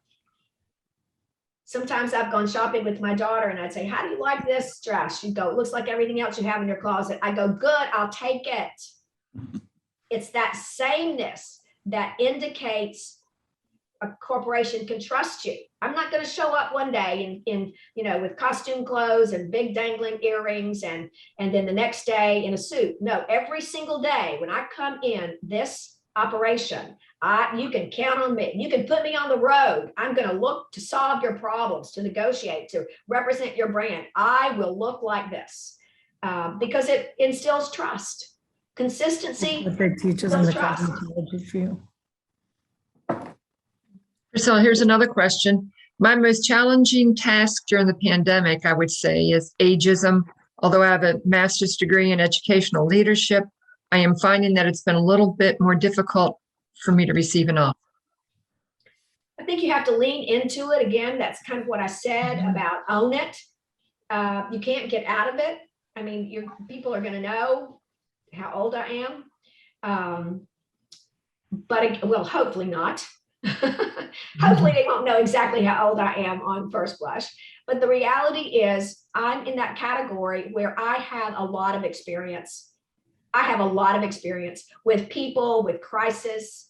And I think that's another thing. I have solved crises before. I've lived through crisis. I know how it ends. I know I've seen this movie kind of attitude. That's what you need. Because corporations need that because they're in a crisis mode right now. And so they need people who've been through crisis before. I think I made some outrageous statement. I've made quite a few of those really, but one outrageous statement I made was, I don't go to movies. And somebody said, what do you mean you don't go to movies? I said, I don't watch streaming movies. I don't go to movies anymore. They said, why? I mean, why? I said, well, because number one, I'm a lit major. I know how they all end. There are only 7 archetypal patterns. So I'm pretty bored by it. That's number one. And number two, I've lived so much drama in my own life that I don't need to see a movie, okay, for stimulation of any kind. I've been there. I've seen it. I've done it. And I think that in terms of ageism, I think of having age, I see it as maturity and I see it as bringing experience to the table. I have been there. I have solved that problem before. And that's why I think beginning to demonstrate that you have the ability to solve problems, metaphorical thinking, and that's why reading and reading literature, I think, is a good background because it says you're able to think in metaphors, and metaphors are like or as, and that's what a metaphor is. It's like or as something. And so you can see a current situation as like or as. In other words, I've seen this scenario before and I know what it looks like. I know what happens when people are afraid. I know what happens when people don't trust. And these are some ways that I think to build that trust. I've worked with corporations before and today corporations have to house maybe 4 or 5 generations of people under one roof doing the job. Number one, corporations have institutional knowledge that they have to preserve. And that's another thing that you bring. You have institutional knowledge. And then they have what I call the tattooed generation, okay? All good. And they are digital natives. And you have to bring all of those people together, working together. You can't have silos. One of the projects that I ran with one corporation that had that challenge was to play music and to play the kind of music that the older generation would like and enjoy and have them talk about it to the younger people and have the younger audience play their music and explain it to the older generation. You see, going back to what Margaret and I teach, which is the Myers-Briggs, one of the biggest problems we have is miscommunication. When a company hires me and I go in to solve their problem, I already know what it is. I don't tell them right immediately because I want them to pay me, but I know it's a communication problem. I know that any kind of problem in a company is going to relate to communication because we just don't, okay, so we look out the window and we think we all see the same thing because we're all looking out of the same window, but somebody sees a bird. Somebody sees the tree. Somebody sees the bark on the tree that's falling off. Somebody sees the Spanish tile roof over there with 2 tiles that are missing. And yet we're trying to talk to each other, thinking we see the same thing, and we do not. We do not see the same thing. And so that's one of the biggest challenges within a corporation. So that's why one of the first books that the mother-daughter team of the Myers-Briggs, Isabel Briggs and Isabel Briggs-Myers wrote, it's called Please Understand Me. I was Googling a worksheet. People want to understand. If we could understand each other, the psychologists who created the MBTI really thought we could have world peace. I mean, that's pretty lofty, but they thought if we just understood each other, it'd be a huge, and so that's part of what you can bring to the table with any kind of age question. I know how to solve problems. I've seen crisis. I know how this movie ends. I know what we need to do here. I understand the younger generation, and please go out of your way to understand younger people. If you've not put that into your repertoire, go someplace where there are young people. Hang out, listen to them talk, understand how they think, what motivates them, where they are. Here's another question. Okay. My greatest job challenge is lack of technical skills, and most employers have difficult job interviewing and testing. Besides, fewer opportunities. Also, many employers do not respond to job applications. Many employers cancel my position when hired because of COVID surge or quarantine, especially in 2020. So actually, there are several questions in that. Yeah, the COVID thing is a mess. I really can't even handle that. But I can tell you this, technical skills you can acquire. So you start now in a very concerted effort. Go to the certifications that I've listed. Definitely take a look at them and start today. And you can add technical skills. You can learn. And you have to commit. It's a commitment. You can learn. And you can't get past this. I mean, I was hired to teach in a computer lab. I had to learn. And I've had to constantly keep up because I've been in that world of technology. And I'm thankful for it. But you have to push yourself to do that. You have to have technical skills. Don't think that you're going to get a job today without technical skills, unless it's sort of manual labor somewhere, or it's in the hospitality industry as a server. And even then, you're going to have to know the software that runs that runs the business, takes the service, takes the orders, and prints out the bills. You can't get away from technical skills. There's just no way. Another one was she's not getting any offers. She said she's finding that her resumes are being viewed, considering the major pandemic, that she wasn't hearing anything from the employer. I am getting the updates through ZipRecruiter that the resumes are being viewed, but she's not getting any job offers. I just don't have any faith in ZipRecruiter or any of the softwares online. Sorry, I just don't think it works. I think it's far too removed. I think unless you have real hot skills that are definitely in demand in the moment, I think it's a waste of time.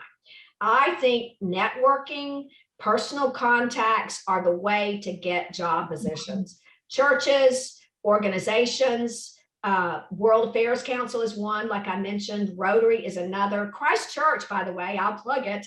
It's my church, but it's a great place to network with a lot of successful business people. Some of the mega churches also have a lot of professionals. Joining small groups in those churches and organizations is a really good way to network, for sure. Like-minded people coming together, one mind and one accord. It's powerful, a lot of energy. So that's your answer. I just don't have too much faith. I mean, I know about ZipRecruiter, but I just don't have too much faith in it.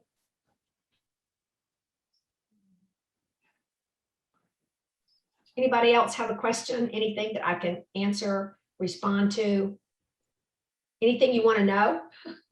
Anything that I haven't touched on that you'd like an answer to, like a how-to or what if?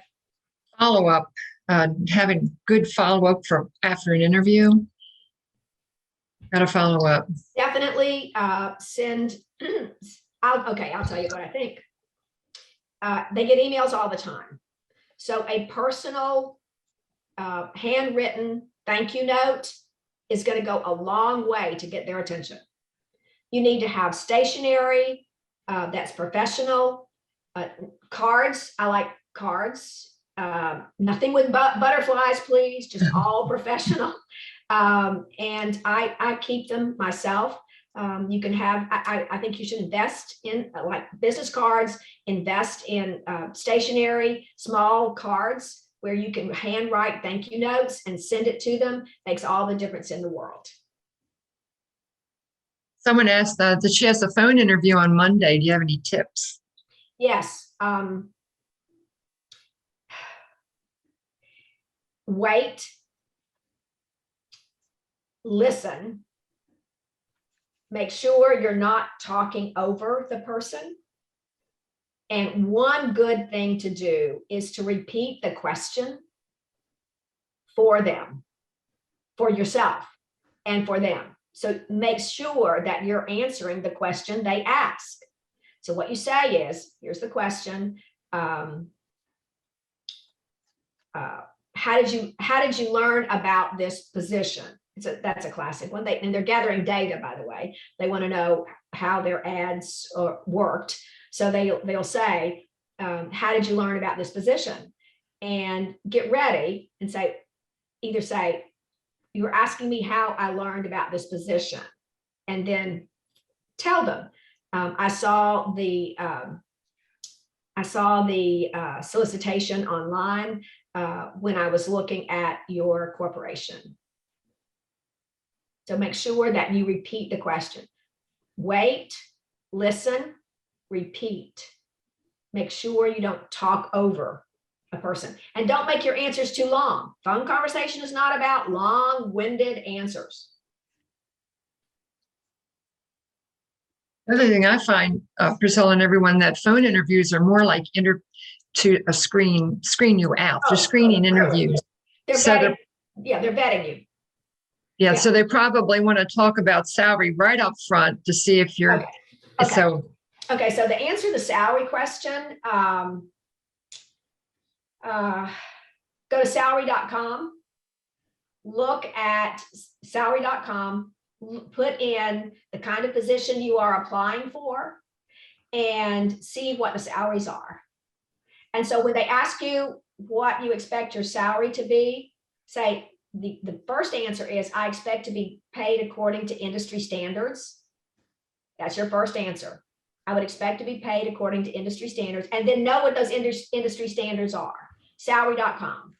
And you can see, and what you would make in New York or Boston is quite different than what you would make in Jacksonville, Florida for the same job, because it's factored in cost of living. I know a lot of people, when they come here, maybe they might have been transferred or laid off or whatever. I hear a lot is they want the same salary that they had before they were laid off or transferred. They're transferring from San Francisco or Washington, D.C. or New York City. Those salaries are high, but cost of living is high up there. It's different down here. Yes, I do think it's high in Jacksonville, relatively speaking, and I think everything cost more now than it did. We have inflation at almost 4%, the highest it's ever been in the history of recorded inflation. So we're in a financial crisis. But I also think that you have to be realistic. That's what you're talking about. You have to be realistic. This is Jacksonville. And of course, I love it. I think it's one of the best places to live. I've traveled. I know what some of the rest of the world looks like, but Jacksonville has a great deal to offer. It has a strong culture, has a strong military presence, which creates a specific cultural ethos. It's a logistics hub. The logistics industry is big, and that's something that all of you should think about is look at Crowley, look at Landstar. As large companies, those companies have positions like they all have HR positions, they all have PR positions, they all have marketing positions. So I would look at some of the larger logistics companies in Jacksonville. And also Jacksonville is a financial hub. So we have a lot of financial institutions, BlackRock and Fidelity, all really good financial companies with benefits, positive, strong culture, very representative of the Jacksonville milieu. Questions?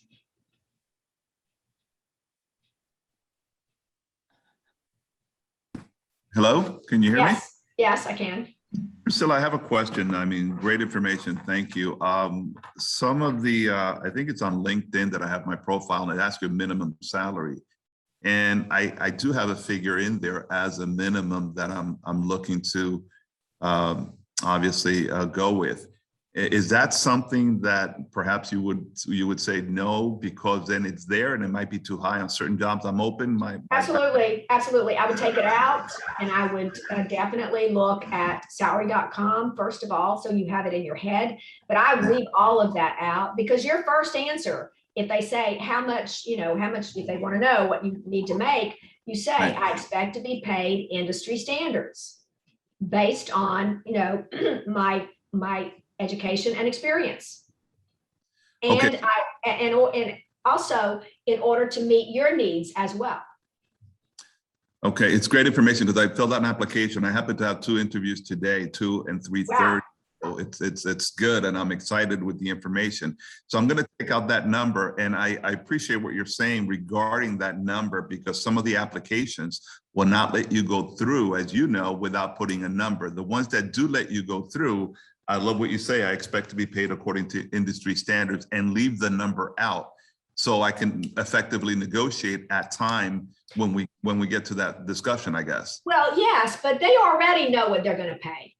Right. There's really no negotiating. They already know what they're going to pay because they know what they can afford. They've looked at their budget. They know how many people they're going to hire. It's kind of a done deal. And so you remember, it's easier to get a job if you have a job. So be willing to compromise on the salary, depending on the company. I mean, going to work for a company like Crowley, you have opportunities for promotion and for advancement. And so that's one of the things you want to say in any kind of salary negotiation.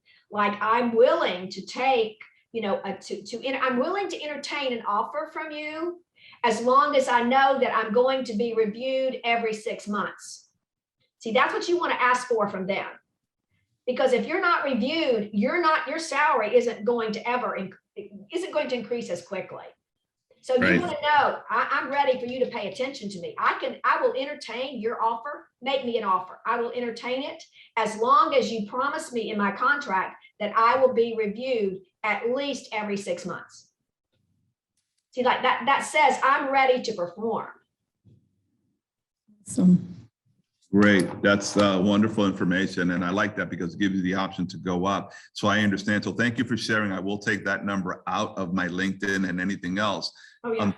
I'm ready to go forward on that. So it's great information. Thank you. Who are you interviewing with? Do you mind sharing? Direct One processing company. And it's another one. It's a small company I have here, ELO Roofing. One is for sales and another one is for management. So Career Source is good. I like the networking thing. And real quick, just a sidebar, BNI networking. I'm big on networking, just like you said, but you and I know, or maybe may or may not agree, but certain networking groups are just not conducive to things. It's all about fees and all that other stuff. Oh, sure. So I want to stay away from that. Anything that you have to pay for. I mean, you can pay for LinkedIn Premium, but I don't recommend it. I mean, I can have it. And just while I'm thinking about that, in terms of writing and writing skills, all of you need Grammarly, GRAMMARLY.com. If you don't download Grammarly on your computers so that it's far superior to Word. And I have the premium edition. I'm a professional writer, but I wouldn't think about sending out something without Grammarly checking it. Number one, because I'm fast, I write very quickly. And so it's really helpful to me to have, okay, fix this, fix this, fix this. And it's more than Microsoft Word. It deals with style, which I think is what we all really need, is something that addresses style. So it's Grammarly.com. The other thing I would suggest is that there is go to Al Purdue. That's free. Definitely look at resumes. But there is a site called resumehelp.com that has a lot of templates that you can play around with. And so does Microsoft, by the way.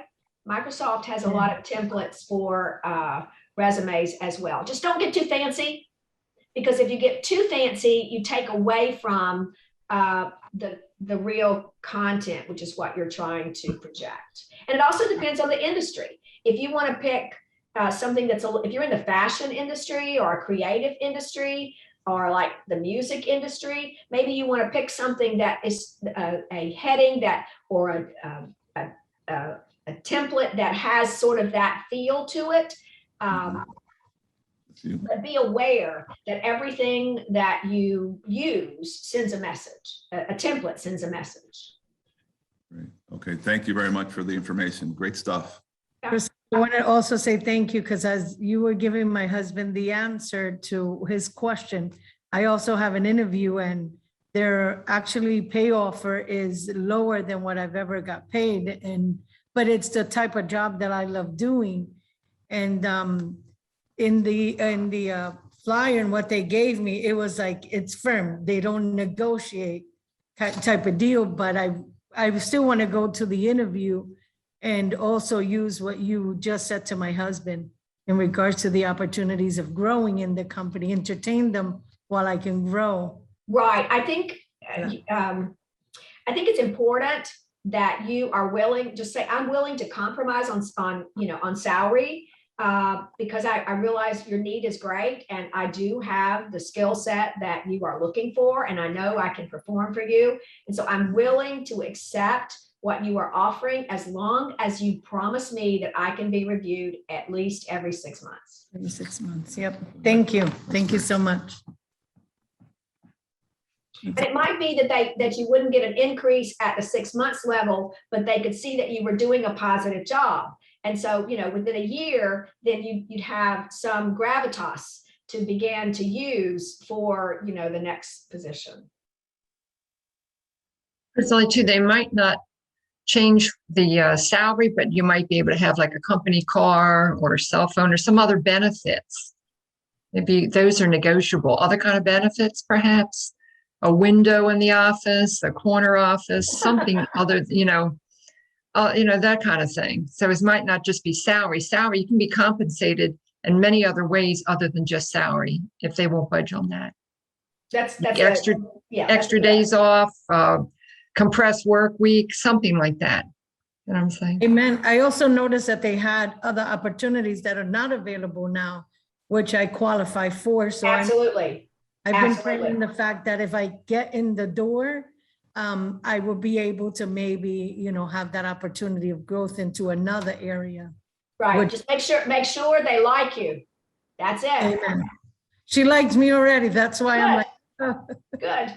That's good. Thank you. A plus. Yeah, and like someone just said, like amazing insurance. They might not give you salary, but with health insurance, life insurance, you name it, kind of insurance being included. Absolutely. Someone asked, can you ask what have you budgeted for this position? That's the employer. I think you could say, that would work. Maybe what are the parameters? What are you looking for in terms of performance in relationship to salary? I mean, what kind of performance are you looking for? So that you get some idea of their level of expectation within the job. You kind of ask them questions as well. And remember, when they say, do you have any questions? for goodness sakes, have some questions.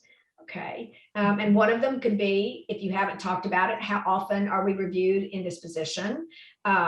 Another good one is, what opportunities would I have for cross-training in your organization? That could be a real perk out there, to be able to cross-train. In other words, I'm in this position, but could I watch other positions? Could I shadow, better word, could I shadow other positions and see, and so I can learn more about the company? Because somebody that's willing to be trained in other areas, if you're cross-trained, you become far more valuable to a company than if you just do one thing.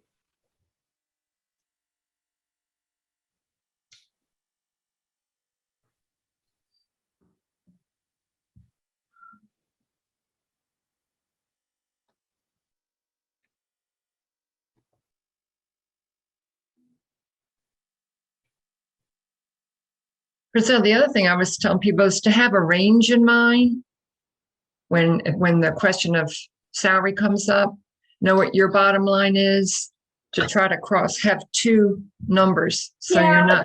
They'll always go to your lowest figure. So they're, I don't know that would help you that much. I mean, that's the way we think for sure. But I think you really need to just stick to industry standards, know what those industry standards are. And in that way, you're kind of challenging them, are you as worthy as other companies within this industry? Because these are industry standards. So you kind of challenging them to say, are you paying what everybody else is paying for this kind of position? You don't say that, but you are implying it when you say, I expect to be paid by industry standards. And that lets them know you've done your homework. In Jacksonville, Florida, how much a project manager in financial services industry is going to make. You know what they make right now. That's why armed with that information is so helpful.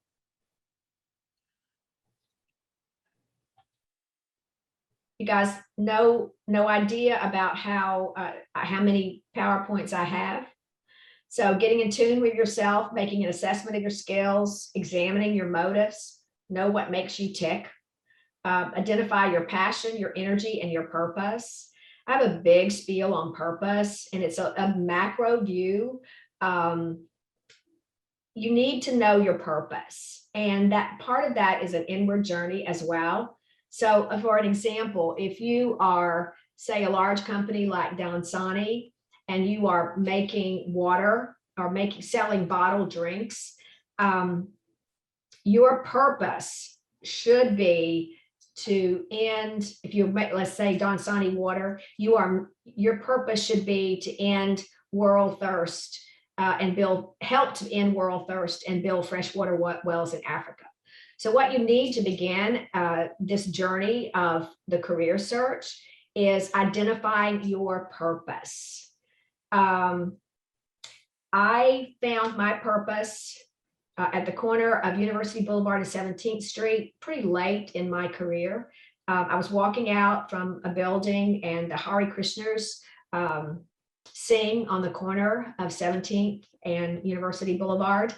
And I'd talked to them before, I had their literature, and I was usually quite tired when I walked out to the corner. And sometimes they would slip little cakes in my purse or my bags because they knew I commuted back to Atlantic Beach. And one night, somebody came up to me that I didn't recognize, and she said, hello, how are you? I said, I'm fine. She wanted to give me literature. I said, I have your literature. I've read it. I think it's wonderful, because their message is pretty simple. Love everybody and give people food. Can't argue with that.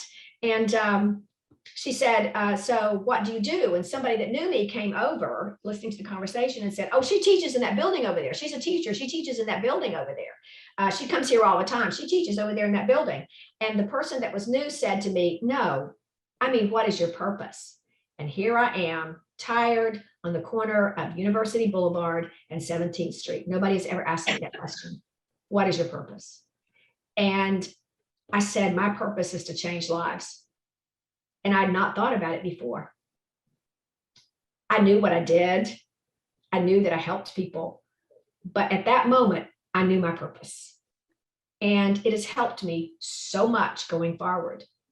So for you to begin to think deeply, it's not your widget, the widget that you are involved in, managing, selling, promoting, that's not your purpose. You need to know your purpose. And maybe it's to make the world a better place through fill in the blank. I don't know. But you need to know your purpose. And that's a journey. And you need to think about that a great deal. It's helped me so much.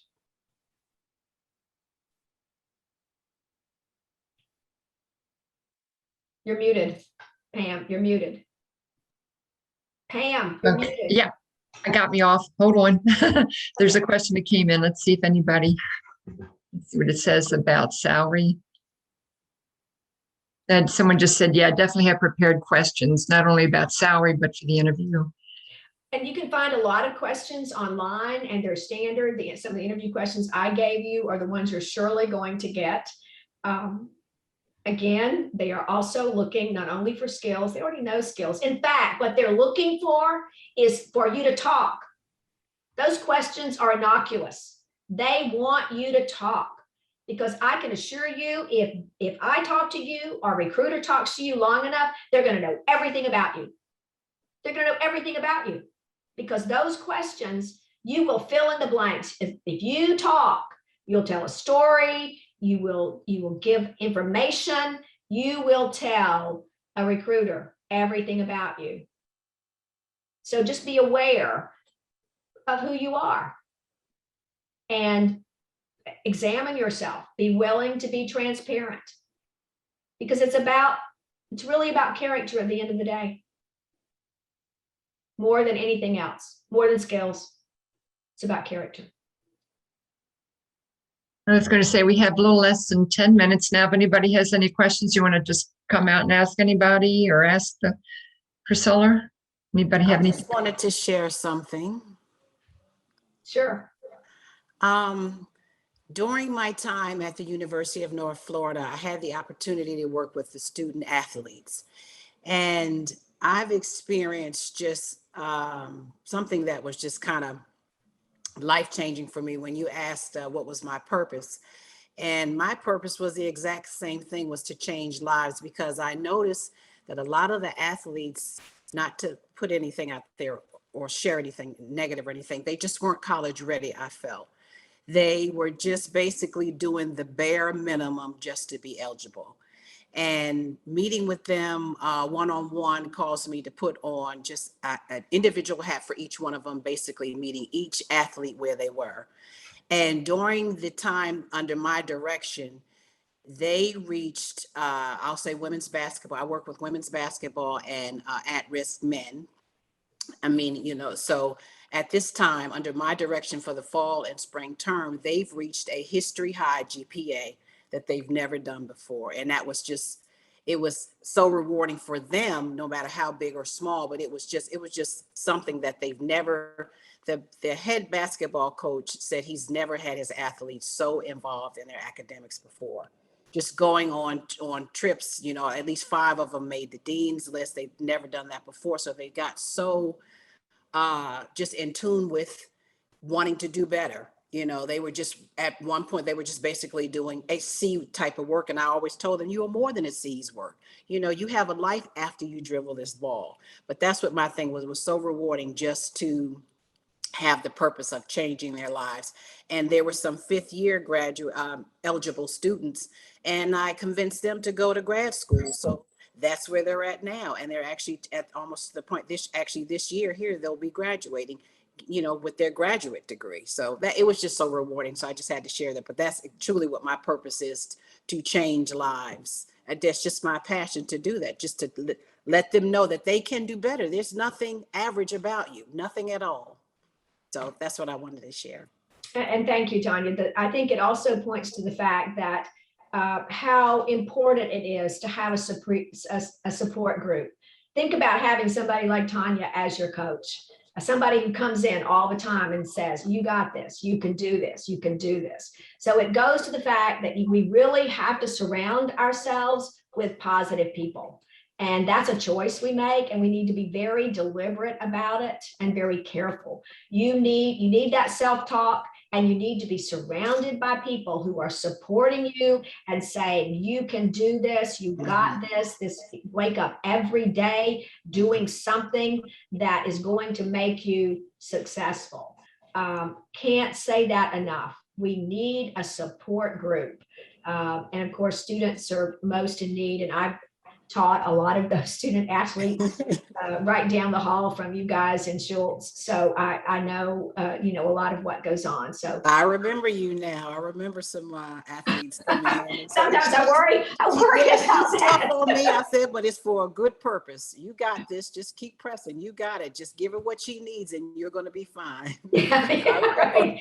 Yeah, I know. I can be a little overwhelming in the classroom, but I'm there to help. And so if you don't have a support network right now, I'm telling you, find it. Find it at church, find it in civic organizations, find a support group. You need it now more than ever.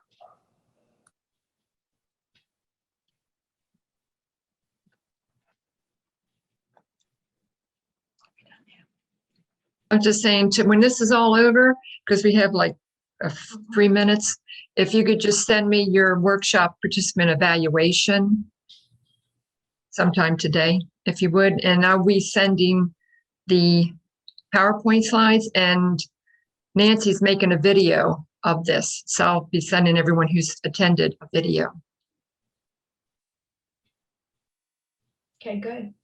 I've loved being with you. It's been my pleasure. Dr. Berry, will there be a like a calendar where we can see when your availability is to come and meet with you?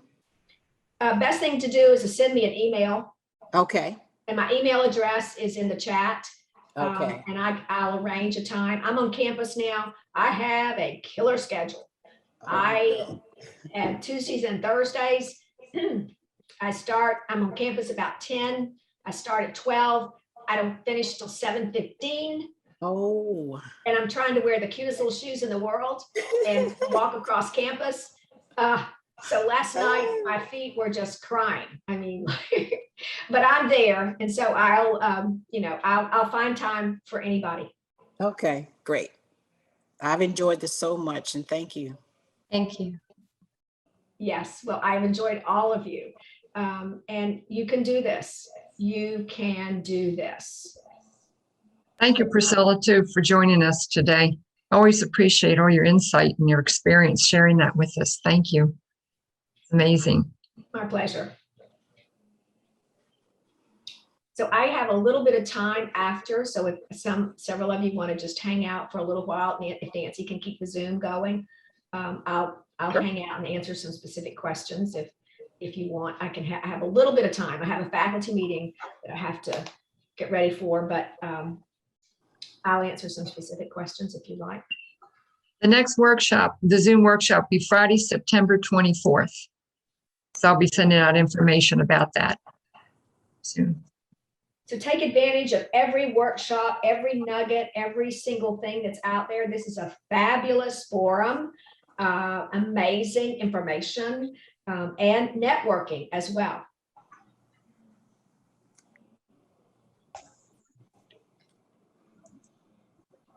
Just remember, the number one way to get a job, networking.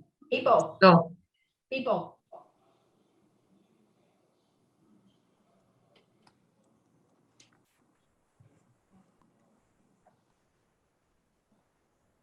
thank you all for attending. I will be in contact with you all. I'll be sending you more job postings and when I get. So look forward to seeing you again. Thank you all for coming and being part of our Savvy Job Hunters ministry, and good luck to everybody. Yes. Thanks so much, Pam. Thanks so much for the source. Thanks, Pam, Emma. that survey, is that going to be in was that in the email? My apologies. What was the question? The survey that you wanted us to fill out? There is no, just send an email. There's nothing formal, just your evaluation of the workshop today. I used to do that when we were in person. I just call it the participant evaluation. And I just leave it up to you. Okay, great. Evaluate. Thanks.